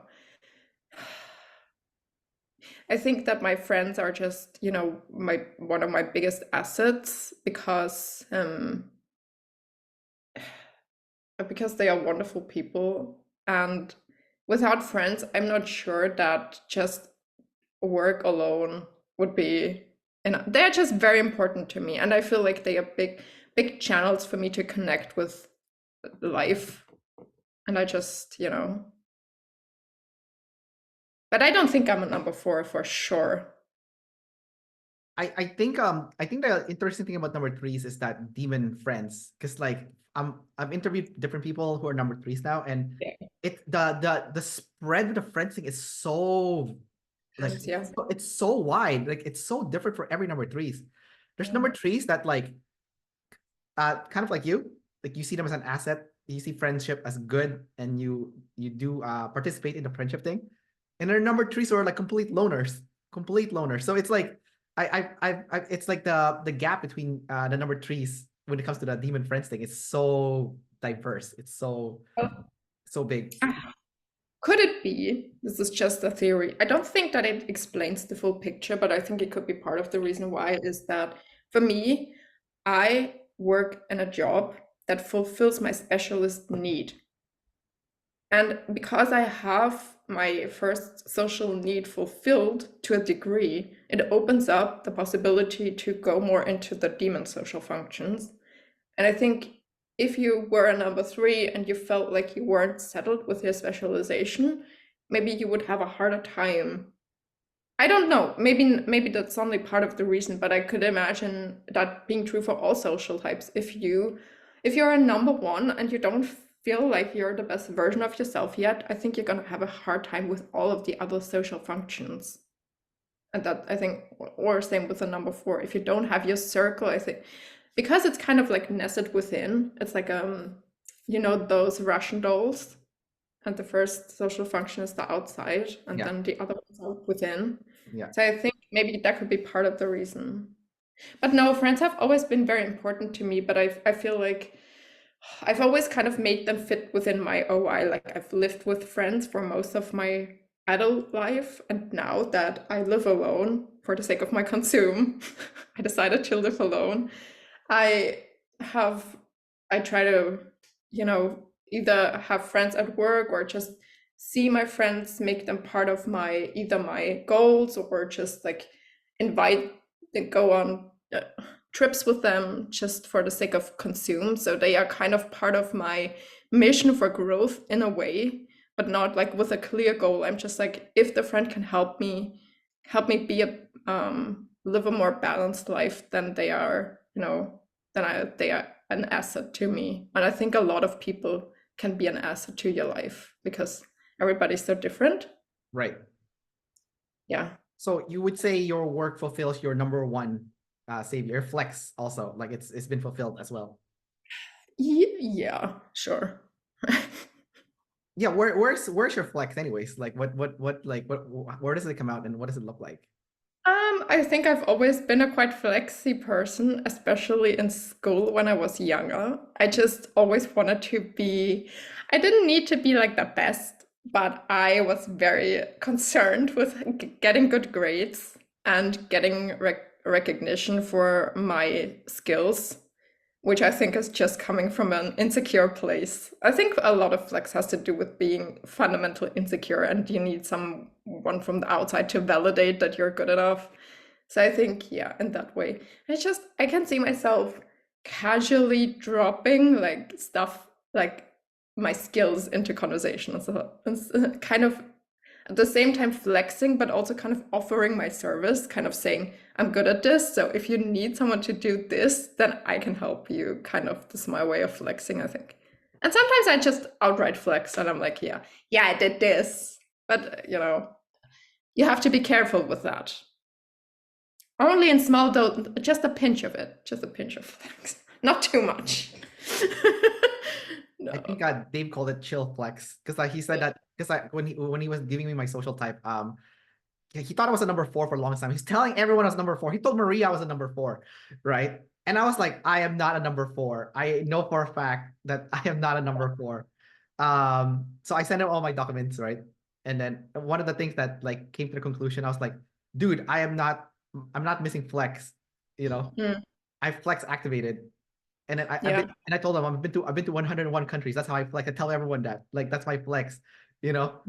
And then he's like, "Oh yeah, you're right." That's why he's like, "You are right. You drop that." He's like, drop and leave. The kind of like he said, pinch, right? So it's like, because they say if you do it too much, you're cringe, right? So you just have to drop it and then get out. I mean, I sometimes depending on like the week, sometimes I'm in a flexi mood and I overdo it for sure.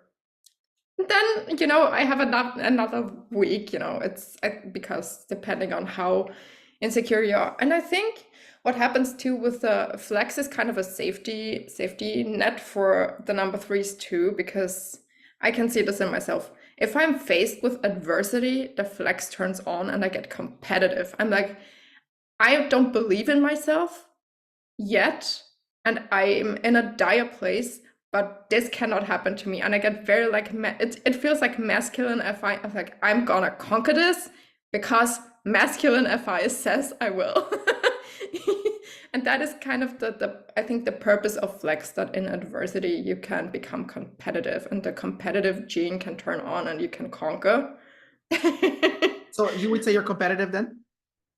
I think I am competitive. Yeah, I'm competitive, but I'm not outwardly competitive. I'm just like tracking the tribe at all times and seeing if I'm like at their level. And I always need to get to their level and have my own little, I don't know, my own little thing where no one can outskill me. That is like the, Oh, like a number three, like specialized, like yeah. you're like But you have like, I also track the tribe in all other areas. I'm like trying to see, am I at their level? And if I'm not, then I try to work to get to their level. I don't always succeed at that, right? But I think you track the tribe and then you see where you're at, and this is how you get feedback on. yeah. Oh, I see. I think that's probably the biggest difference then between like the number fours. Because like I think the 1, 2, and threes, they all do that. Number one's obviously to an extreme level. Yeah, But I think 2 and 3s are a little bit more balanced in that yeah. situation. It's like I don't need to be the best, but I wanted to do well, like How do you do that with the flex? How do you think it happens? I think a lot of my flex and even specialization, I feel like they're in my personal life. It's not in my work life. Because earlier we were talking about work life and personal life, right? I actually wanted to ask you about that. Like, where do you specialize in your personal life? Or maybe you don't. Maybe you want to be a generalist in your personal life. Who knows? No. Yeah, do But like, everything.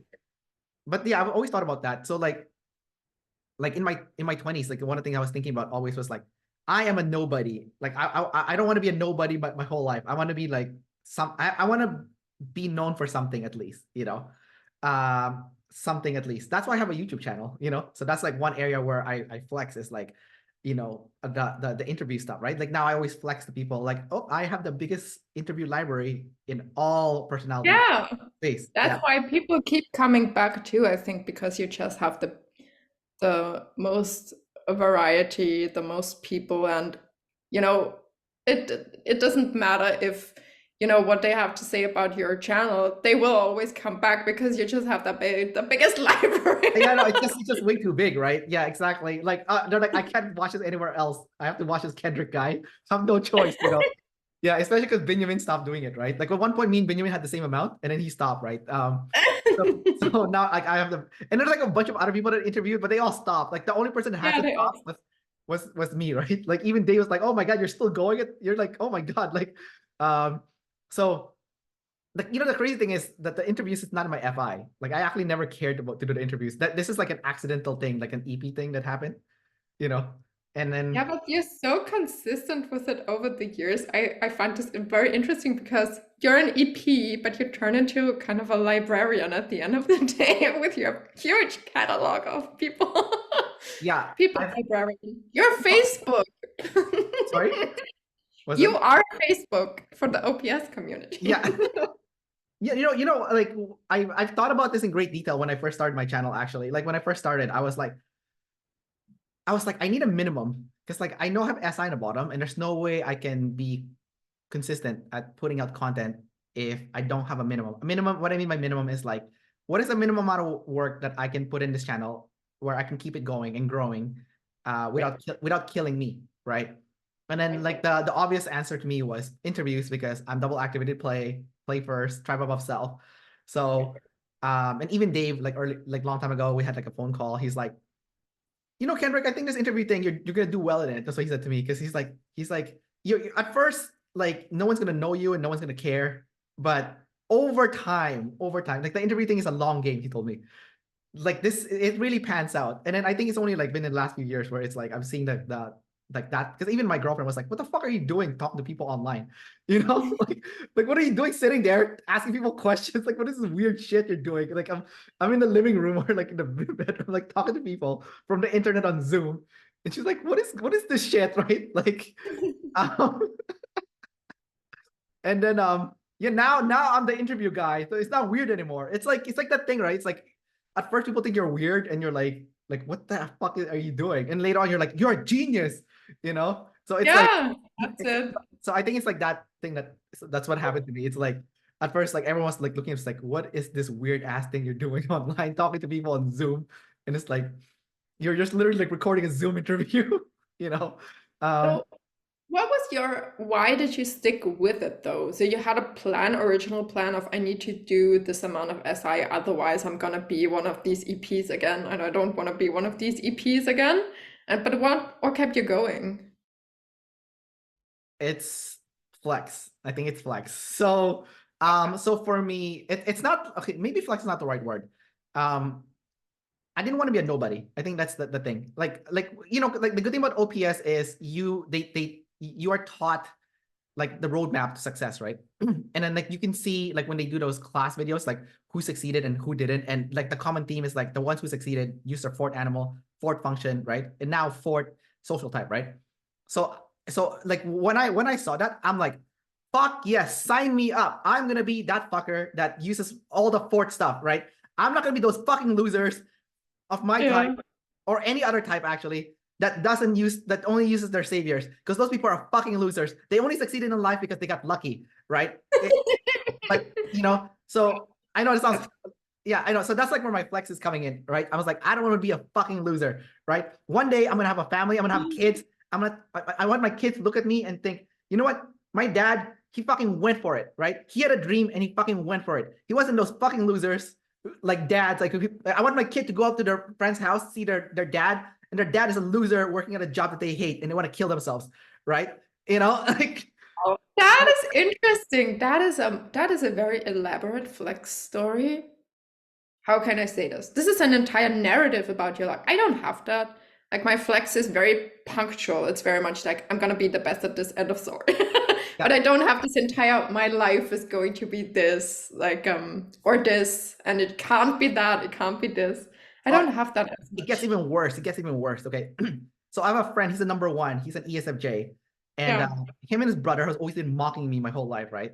They're like, before I had like a travel blog and a travel YouTube channel, and they're like, what is this shit you're doing? You're traveling for 1 year, just fucking go home and make t-shirts or something. Go home and make it. Like he's like, you want to start a business? Go make a fucking t-shirt business. You probably make more money. That's what he said to me, right? And I was like, you know what? I'm gonna teach this pieces of shit a lesson. This two pieces of shit. Because I have double masculine sleep, right? It's like I'm really aggressive inside. I'm like, are you fucking kidding me? I'll show you, you pieces of shit. That's what I was thinking in my head, right? Wow. And then like Yeah. now, one of my friend, like the East Jake guy, he's like, he's running a business. He's OI. He hasn't updated at all. Refused to update anything. And I know about OPS. So I can insult anybody and really hurt them with OPS. I know it sounds horrible that I'm taking advantage of this system, but whatever. Fuck it. I'm gonna use it anyways. And I know with the ESFJs, their biggest weakness is the ST sleep, which is competence, right? Coming across as incompetent is the worst thing ever for them. So I'm always rubbing to this guy's face now that I know how to do a bunch of stuff. I know how to do video editing. I know how to build my own website. I know how to do social media. You know, I've had like multiple skills. I've worked as a recruiter, a personal trainer, um, Mm. you know, and like as a supervisor in election. Like I just keep rubbing in this fucking face, right? Like with my Yeah. with my competence, right? Because I have like a bunch of stuff in my bag. Yeah. Because Yeah. I'm a number two, right? So I can see him like getting like irritated and upset, and like the more irritated he becomes, the happier I become. You know, it sounds horrible, I know, obviously. Like, uh, I love that. and then like my friend She's sees him getting irritated, and that makes me even happier too. Like I have a friend, he's the number three, and then he's a number one. It makes me so happy to see this number one guy like failing, you know, because like he refused to OE because he's like OI, right? Like he's like yeah. consume last, like ESFJ. You know, I think he's like blast, play, sleep, consume. And then yeah, it's like I remember what you said to me 10 years ago about the t-shirt shit. I never forgot, you know, like you know the story with FITE, you know, I never forgot the t-shirt story. You know what? And you know what? Once my YouTube channel goes big, you know what I'm gonna do? I am gonna sell t-shirts. I'm gonna sell I was like people. I was popular for that purple shirt, right? I'm gonna sell this fucking purple shirt to people. Okay, like once my channel is big enough, and I'm gonna tell them, hey, you were right. I should have sold t-shirt from the right from the start. You know, you know. That is so funny. I swear to God, that is yeah, I mean, good job on the amount of flex because I mean, I think that I'm quite intense in my head with my flex, but that was like on another level. I get that a lot of times if I have like a personal conflict with someone, say after like maybe I'm dating someone and then there's a breakup, that's when the voice turns on and before I'm like, oh no, this is so sad, and then there's like a snap and I'm like, I'm gonna show this motherfucker that he's but I don't have an entire story about it. It just ends there with, I'm gonna show you, but I don't even know what. I'm like, I don't know what. You don't know what you're gonna show them. Funny. I had it when I started my degree because my degree, I wasn't sure. So in school, I had a kind of a talent for language, believe it or not. I guess I just like kind of a feel for language, a inner grammar feel, like a feeling for grammar, I guess. And I was always really bad at, or not really bad, I wasn't great at science subjects and I was never interested in geography. So, but I noticed like my mom had gone down this path where she had children really young and she wanted to be a researcher. Wanted to be a historian. She also dreamt of being a concert guitarist for classical guitar. And I think I saw her life and I thought, hell, she seems like decently happy, but I do not want to live this life. So I have to go the opposite path and become like a corporate girly. So I decided that I was going to do a degree that was difficult because I felt insecure about my abilities. So I decided I'm going to do something that's really challenging. And that's, I think, the birth of flex is when it wasn't about I'm gonna show anyone because there was no one that I was like in competition with, but I was like, I'm gonna show myself. I'm gonna die to my old self and become someone who can finish this degree, no matter how hard it gets. It actually turned out that it wasn't as hard as I thought, but I think I was very unsure before I started whether or not I could do it. That is like, it's not an intense flex story, but I was like, this having these skills is more important than my fear, so I have to become this person. I think that is like my way of flex. It's just to overcome certain fears. I was just picturing you when you're saying that, like when you went to school and it was like easier than you thought. You're like, too easy, like that's the. I had that a bit. So, okay, this is a big point of shame for me. It's not that deep, but I feel bad about it. So I did an engineering degree. And I've always felt so ashamed of this title because I did the degree, right? And I had good grades, but the degree didn't make me into an engineer. I don't know if anybody can understand this, but I didn't develop into an NT, essentially. I'm still myself. I just succeeded at the courses, right? So I always had this shame thing about my degree, like the title on my paper, because I felt like people would have a different idea of what my abilities are. I did a very broad degree because I couldn't decide what exactly I wanted to specialize in. Believe it or not, I had such a hard time. I wasn't interested in all of it. So I never like narrowed down. And then after I finished the degree, I still had this feeling of shame of, oh, people are gonna think that I am a certain thing because of the label, but I actually don't have the skills that people think I have. And in Austria, degrees are very important compared to other countries too. This is like just for cultural context. People are very like, I don't know, it's kind of a hierarchical culture, I think, in Austria compared to other countries, maybe even to Germany, I'm not sure. So then I did like extra trainings and extra stuff, but I'm still not an engineer and I have this odd title and I just, this is what I feel, yeah. So you can flex all you want, but at the end of the day, you fall back to your, this is how I feel, you fall back to your skill level. And at the end of the day, I feel like that is like the truth of this is what I can do. And I'm not more than than this at the end of the day. Oh, I see. I guess that's the difference between number threes and number twos. Like that's why the hierarchy of a two is higher than a three, even though they have lower flex. It's because I think there is like a different kind of narrative happening in the head. That is for sure true. I don't think so. This is what I don't like about the social types is surely now Dave and Shan say it's not about which one is better, but let's not be kidding ourselves. When Dave and Shan came out with the social types, it was very much presented as a hierarchy and as some types being above other people. And if you don't agree with me, that's fine, but you can hear it in their language. And I think that they've pivoted a bit from this. But I think it's not that. It is clearly not that because you're a number one or a number two, you're more successful in life. You can see that pretty clearly, right? But the narrative in the social type's head is different.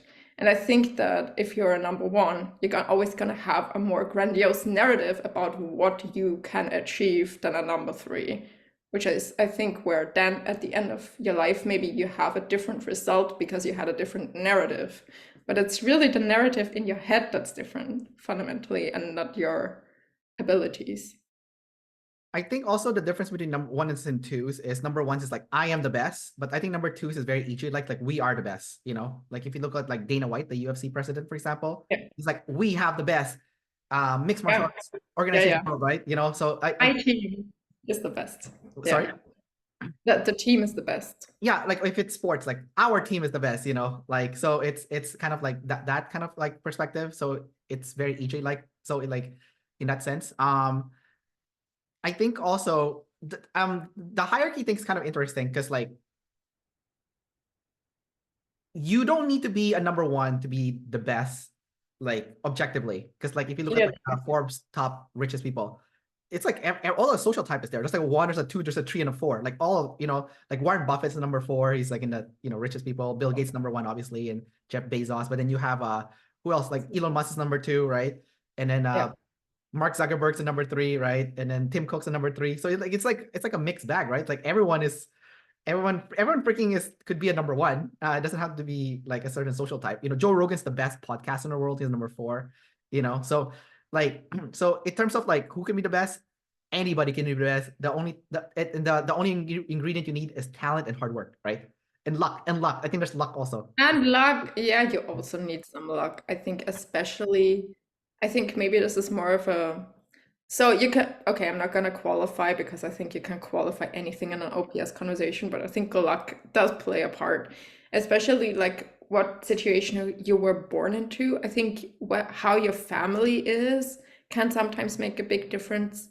I think some types maybe have an easier time distancing from their family, but if you're brought up in an environment that really encouraged you following your talents, and there was a good support system and where you felt loved and all of that, I think that also makes a difference, but it doesn't have to.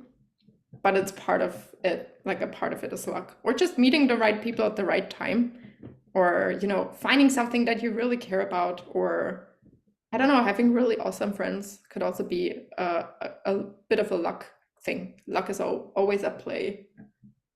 Yeah, no, 100%. I think for me, it's like the weird luck. This sounds like a bad luck, but it's actually good luck, in my opinion. It's like growing up, I didn't have a good relationship with my mom. We're good now. We're good now. Especially after learning about OPS. Kind of funny. But like, because I didn't have a good relationship with my mom, like I decided, you know what? I don't want anything to do with family. I'm gonna break out and I'm gonna make my own person, which turned out to be good because I'm DE. So I needed to strengthen my DI. Also number two, so save your friends. Dave always says that friends drag number twos down, so the fact like I broke away from the tribe, it like helped me go to the right direction. So I would say that's luck. And then obviously I learned about OPS, so now that's me and my mom are good because my mom's an ISFJ jumper, consume last. And then when I learned, like that's why she's so crazy, like such a crazy person, is because no offense, I know, but you learn your consume last. I know. We're crazy. It's no doubt. Consume last is the craziest type. Like it's not the sleep last. Like consume last is the nuttiest, in my opinion. Like you guys are nuts. But anyways, but you guys are fun. You guys are fun though. But that's a healthy. So my mom would say some crazy shit to me, right? Some crazy observer shit, like Kendrick, you can't travel outside Canada for 1 year. You're gonna get kicked out of Canada. Like that's kind of bullshit my mom will Yeah. tell me, right? You know, that's what she'll tell me, right? And then like I'm like, she's lead SIA. I know how to handle this. So I start printing out government documents, and then I start showing to her. It's like, according to this document by Canada website, uh, you're allowed to leave Canada for 2 years without losing your medical blah blah blah. You know, like your. And my mom's Yeah, like, yeah, really? She's like, so short circuiting, right? And then yeah, now my mom outsourced or consumed to me, and now we're in good relationship because like the way she sees my value has gone up. Like is like before, she didn't see me in a higher light, but then now because I'm like the source of consume, she's yeah, like a few days ago I was talking to my girlfriend on the phone, and I heard my mom yelling at my girlfriend. It's like, can you ask Kendrick about this? I need an answer about this thing. You know, like should I get this credit card? You know, like yeah. she doesn't want to gather, right? Because so she needs someone like a gatherer. So I'm like, oh my Mm. God, OPS is so clutch. Like you can fix any relationship. Just look at the person, look at their last animal, and they don't want to do it. And if you do it for them, suddenly you're the most important person in the world. You know, like you know, Wow. like even for Mm. you when you go to work, you're like, what's my boss's last animal? It's like if I do this for Yeah, my boss, like you're like the most important person in the company, right? yeah. I definitely like sometimes I still get very irritated with people who have like a different type to me sometimes. And sometimes I will purposefully, I see myself doing this, purposefully trigger people because I wanna like because I'm pissed off, but Yeah. I won't like say anything to their face. I will just demand them to do their demons instead. Like Oh, I have a coworker. He's many years my senior. He's a genius, I think. But he has SI last. And when I'm pissed at him, then I will just say, I can do this for you, but you have to provide me with this SI. And then no response. like the paperwork you mean? Yeah. Oh Or my just God. like prices or whatever. Like, what did you agree with this? Did you have an agreement with this person? What do you have any document? Please send them my way. And then no response. Yeah. Oh my God, that's evil. I've done it before too to the ISTP friends of mine, like who are like causing trouble to the tribe. I'll just be like, you're gonna get kicked out of the tribe. I'll just tell them that, right? And then you're not gonna be able to do what you like, which is connecting with a tribe, emotionally. So I'll Yeah. tell them like, you can't play video games or travel with your friends. And I'll say it that way, right? And then so think about that. Think about that, huh? Before you do this next time, you know? And then That, I yeah, see them that's like it's like evil, but like yeah, totally. it's that is the number two bully energy where I don't do that as much. I'm get more I think you have a better way of using their weaknesses against them. Yeah. But I get more in my FI and I'm like mad at them. Like I don't know, like say I have a client and I just butt heads with them because I'm hired as a number three and the client doesn't accept what I'm telling them and they just disagree with me. And I'm like, you can disagree with me, but you hired me to give you the specialist advice, so you have to believe me and you have to take in the information. Like sometimes I get the most frustrated, I think, with blasters too. Blasters that are not number threes, because you cannot get this information in their head that their idea of what is possible is wrong. Like and then it's almost like getting frustrated at your own type, right? But I don't have like the ability to use their weaknesses against them in a sneaky way as you do.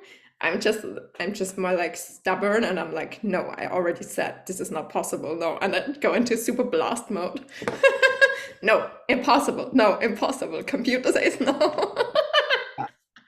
Yeah, oh my God, yeah, like the number one, twos, and threes have ulterior motives for sure. Like the number fours don't, right? That's why they kind of become like scapegoats, which kind of sucks for them. Like I'm always warning my number four friends about this, but they said I can't see it, and I'm like, oh my God, the number one, twos, and threes can see it, right? But number fours can't. You know, I'm like, how do you not see Yeah. this is what's happening? Like this person's tricking you, like for me to win a number ones, especially number ones have the most tricks, right? You know, like I'm always telling people like this person is lying to you. Like, like I don't know if you can you see what the number ones are doing? Like when they're saying something? Can you I decode? can see I can see number ones. I know a spectrum of number ones in terms of they are different. But I can see that they have a way they are good at manipulation. Yeah. I'm sorry if that offends someone, but I can see that a lot of number ones have a tendency to manipulate to get their way, which I think that not all social types have the see that as like part of their toolbox as much. I don't know. I feel like the number ones do it the most. I see the twos and threes doing it too. But in different contexts though, in different contexts. Yeah, maybe in different contexts. Just That's like for the number threes, I see the number threes manipulating the tribe so they don't have to take responsibility for something else. Right. So they'll manipulate someone else, usually the number fours. Because they're the easiest. that's No offense. But like, no, that is true. No, that is true. Like I see myself doing that if I'm pissed off at someone personally. Like I'm very happy to take on different kinds of jobs, but if I'm pissed off at someone personally, I will find a way to say, you need to do this, otherwise I cannot help you, and just kind of cockblock them this way. oh, Just with yeah. with your That's expertise, also, like huh? block them from your expertise. Yeah. Like you have to make them jump hoops before they. Yeah. Oh, I see. That is also evil. That's devious. Yeah, I know. That's true. So we all know how to manipulate people in different ways. But But I do think number ones are still do it the most though, because like are the masters of manipulation.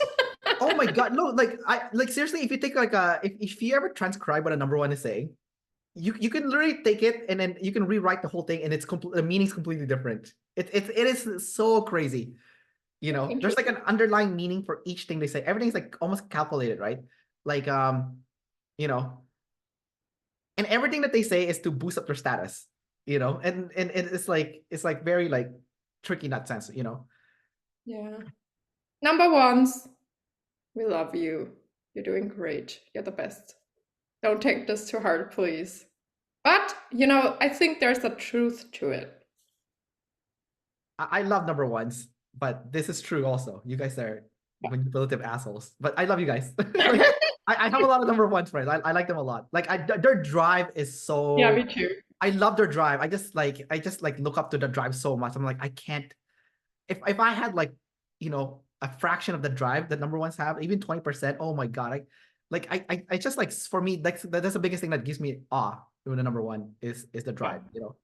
I have the same thing, and I think that's also what draws me to the number one is I think they are some of the most inspirational people.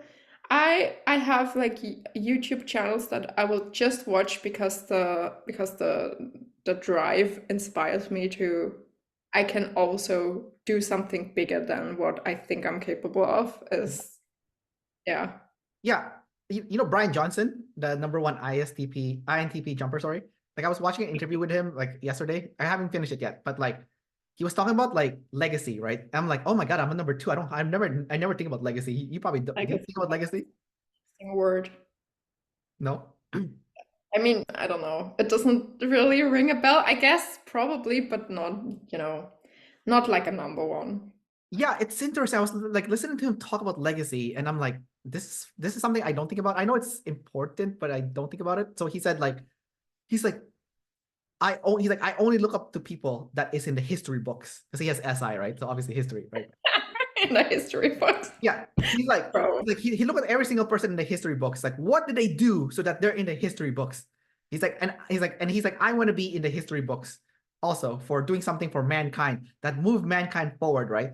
So Yeah. and he's using the SI history books to guide him, right? To like, for him, he wants to live forever, right? So he wants to be the guy that cracks the code on immortality, or at least He's in every history book in the future because he's immortal. But it is true though. It's smart. Yeah, it is true. Because and he even looks like someone that would be in the history books. Like when he said that, I'm like, oh my god, like, I can see him. He's definitely gonna be in the history books. Like right he now, already looks dead. He looks like. Well, he doesn't look human anymore. But like, but maybe he'll be in the history books for something else though. So yeah, I think the number ones, not all of them have a mission to serve humanity. I think this is something just you have a desire as a social type, but it's not all of the time like connected with some positive purpose. Right. And I think you can be any social type without any positive purpose and kind of be a shell of that social type. I feel like number ones the ones that do bad things, I think they think it's positive, but it's not. Yeah, probably. Well, no one wakes up and thinks, maybe if you're a psychopath, I don't know. But I think 99% of people don't think that they are the bad guy, and 99% of people think that they are doing something positive, or at least they want to do something positive. So Right. obviously, Yeah, that's check true. your view mirror if, yeah. Yeah, I don't think anyone wakes up and be like, I'm gonna fuck as many people over today as possible and like I steal money. mean, But maybe they do, who knows? I think sometimes if you, I think this could be true for any social type, maybe not for a number four, but if you have the feeling that you do a lot to serve other people, I think then sometimes you can start to feel entitled and exploit your tribe because you feel like overall you do so much for them. And this is something that so at the moment I'm kind of in I'm consuming a lot of stuff about cults, because I'm interested in that at the moment. And I can see that a lot of cult leaders seem to start exploiting people because they think that overall they are helping them, and then sometimes the exploitation gets really fucked up. I was listening to a podcast on Children of God, I think it's called. That is probably the most fucked up thing that I've ever heard in my entire life. But yeah, if you have an overall feeling that you're serving humanity, you might question whether or not you do. I think you're too far gone by the time you get Yeah, there. probably. It doesn't happen overnight, right? It's like a stepping stone to it, Yeah, Yeah. doesn't happen overnight. All right, Hannah. Last question and we'll wrap up the interview, okay? Last one for you is actually, so your social type 2 last, so general responsibility last. How do you think you can, like, how do you think that's impacting your life? Like not doing more general responsibility for like every aspect of your life, Uh, Yeah. and if you did like, 80-20 rule, right? Like if you did 20% of it, like how do you think that would um, you know, impact your life in a positive way where it's going to really enhance your life in terms of like performance, career, and just Mm. something else, pretty much. That is a hard question. I think that I could overall. So, to give some context, in the last year or so, I've tried to update all of my life and try to update my life. And I read a lot of books to help me with that. I just, on finances, I got a personal trainer. I tried all of these things. But I think that there's a part that I'm still missing with the general responsibility, which is to help my community outside of just, meeting with friends. Which is, the community organizing is something that I don't feel responsible for naturally.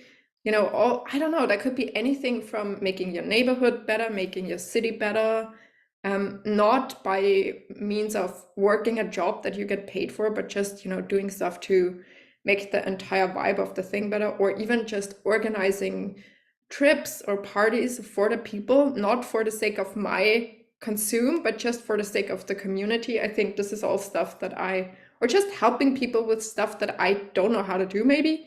This is all stuff that I have a very hard time with because the sleep says no. It feels like the sleep is like, no, we need to work on our OI instead. I don't know. And then I think one other thing could be if one day it turns out that I don't want to do work in this company anymore, that's going to be very hard for me because I've built a lot of my stability around my current job and I really do like it. But I feel like super consumerist, I feel like every job out there except for is going to be worse than this one. So I feel like Oh. one day, yeah, I don't know if this makes sense. I think that I'm not like an irresponsible person, but my romantic life, bro. This is my end boss. I cannot. I'm trying my best, but it's very hard for me. So I think the community organizing thing in general is probably my biggest blind spot. So you want to start an organization or at least like a gathering and you Well, Yeah. And you want it to be altruistic, so it's not like something that Yeah. has something like ulterior motives in terms of like Yeah. making money Yeah. or whatever. It's just like something to bring people together, and Yes. you want to be the leader of this organization or organizing just so that you're tapping into some area that you haven't tapped into yet. Like it's Yeah, yeah. Or maybe not the leader, but just, you know, the reason why it keeps going. Like for example, my good friend Flo. Flo, if you ever watch this, I love you, man. He does the weekly what is it called? The watch party. And then every 2 weeks we have OPS Anonymous and we meet on a server for that. And he's there every single week. He has been doing this for 2 years, I think. And it doesn't matter, rain, sun or shine, he's just there. And even if no one else is coming, he's still there. He's a number 4. And this is something that I greatly admire and that I think we need more of, especially because we're in a very individualistic, you know, in first world countries, we're very individualistic. We get a lot of our needs met over like market, paying for stuff, transactional relationships. But I don't know how to tap into this energy yet because my sleep says no. Because all of a sudden I get really unfriendly. I'm like, no, bitch, I don't have time for this. It's so funny. Yeah. It's hard not to get trapped into those transactional relationships. I think it's like it's too convenient, I think. And maybe also it's a defense mechanism too for yourself, you know, because like you might you know, especially if you're like a 1, 2, and 3, where like you know this kind of stuff does happen. You're not like as in the dark as a number 4s, you know, Yeah. when it comes to this. So yeah, no, it's definitely very tough. Like I'm traveling for 1 year right now, living outside Canada, and I have noticed that the world is more divided than ever. Like it's so insane to me how divided it is. Like the genuine connection without the ulterior motive is kind of missing now, you know. Because like I went back in 2017 and it wasn't that great already in terms of community because the internet was out already by then and stuff.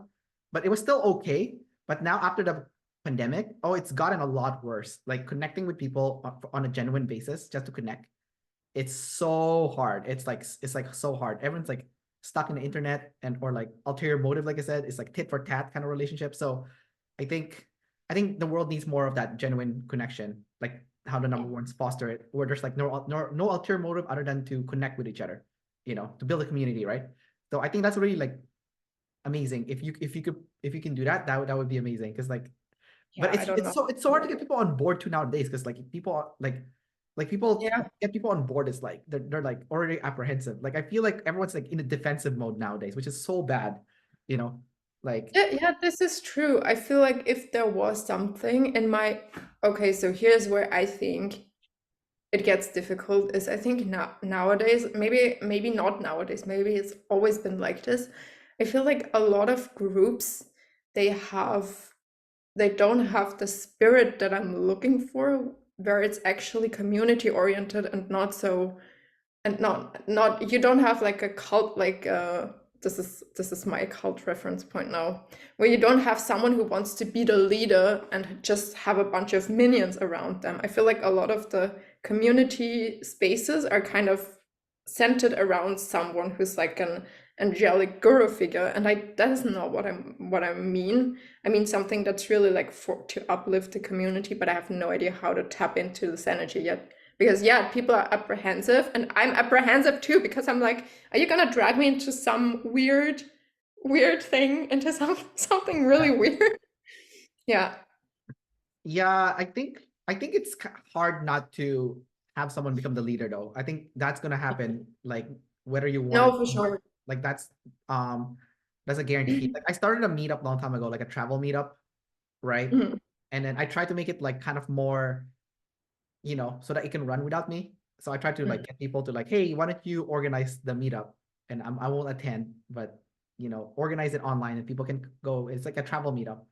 It never Right. happened if I wasn't there. Like it never happened once. Like it never That's it. happened. So there's always like the person that becomes the glue. And then yeah. Yeah, yeah.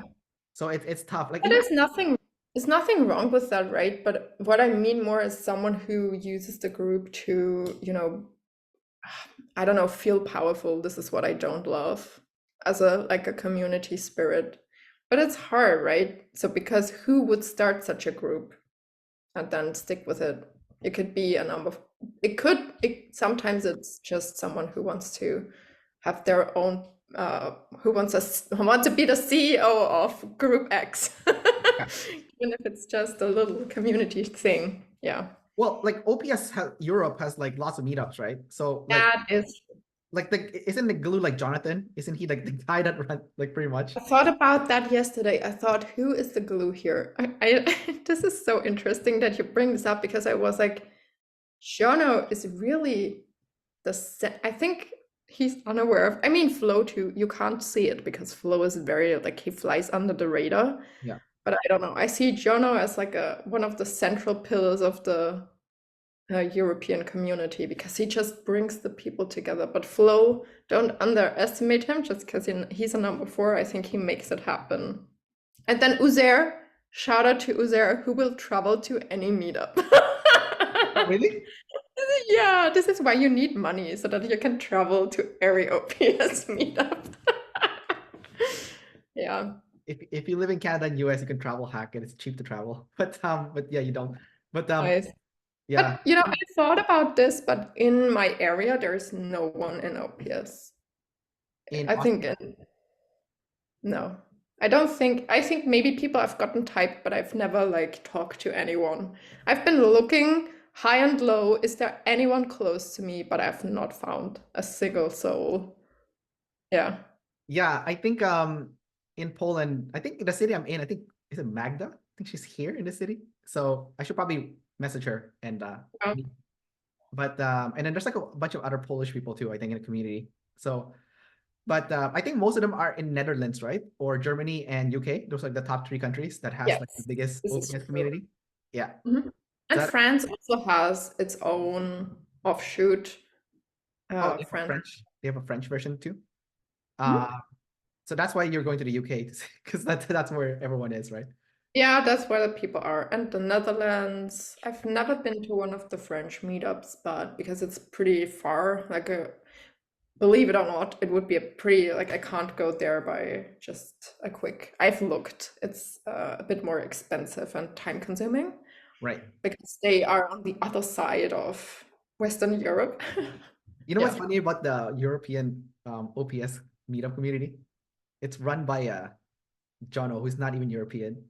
So it's kind of Well, it's like but that. Mel, you have to also Mel, if you're watching this, Mel provides her house.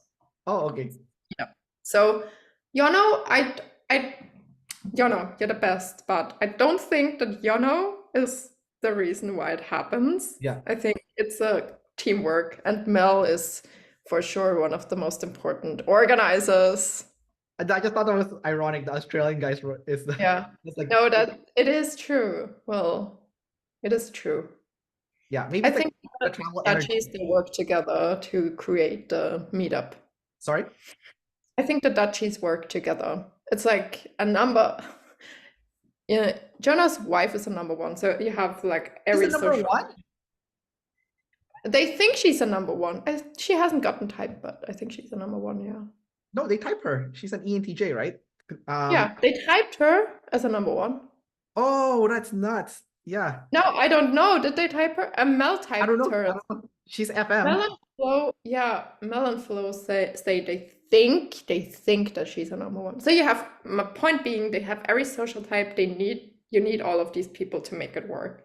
Well, it's like I think it was there is the one that no one knows his social type. So I think Dave said he was the number 4, but then Benjamin thinks he's number 1, and I think he's a number 2. No, I think he's a number 2 or a number 4. I think he could be a number 2. He's so all over the place. He's not Demon Friends. Are you kidding me? If you think there's a number 1, send me a message and tell me why. Yeah, everyone just thinks of different like social type for him. Yeah. But like I think he's a number 2, especially when I talked to him. Like even after our interview, we did we just chatted afterwards, and I'm like, oh, this guy's not a number 4, 100%. He has a plan underneath like the stuff he's doing. But I see him being friendly, even though he hates that word. He hates being called friendly. But he also, I feel like Uzair schemes a lot more than he's going to tell you. Like he is so much in his OI that he's not gonna tell people. Yes, He has yes.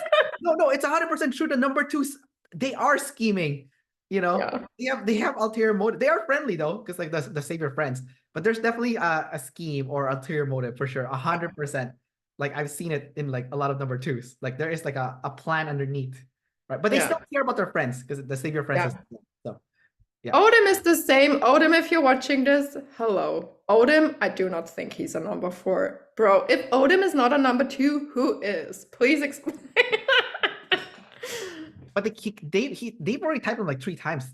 Number like or something like that. It keeps coming out as I think I think it's wrong. I think like Odin does all the number 2 behaviors. Everything like he fits the stereotype. Like where is he a what number 4? I don't know. I I'm don't not sure. I don't think he's a number 4 because I talked to him a lot. But but like or I mean I used to, but like last time I spoke to him, he didn't agree with the number 4 typing, and I'm like, yeah, he doesn't seem like a number, but he kind of does. I don't know, it's kind of tough. But like maybe because he's an He's IJ. Sometimes with the IJ thing, it's kind of tricky, right? You know, because like tricky. you seem like you're specialized as an IJ, so Yeah, and IJs always scheme. I think regardless of your type, if you're an IJ, you're always scheming and you oh, because okay. you're trying to OI. Yeah. All right. Well, let's wrap up the interview here, Hannah. So, thanks for coming out and sharing where you are now, in terms of your animals and social type. So that's pretty cool to hear from you. And yeah. Yeah, thanks for the chat. That was very enjoyable. We went over the entire world and back. Yeah. Yeah. All right. I will stop the recording here now. So.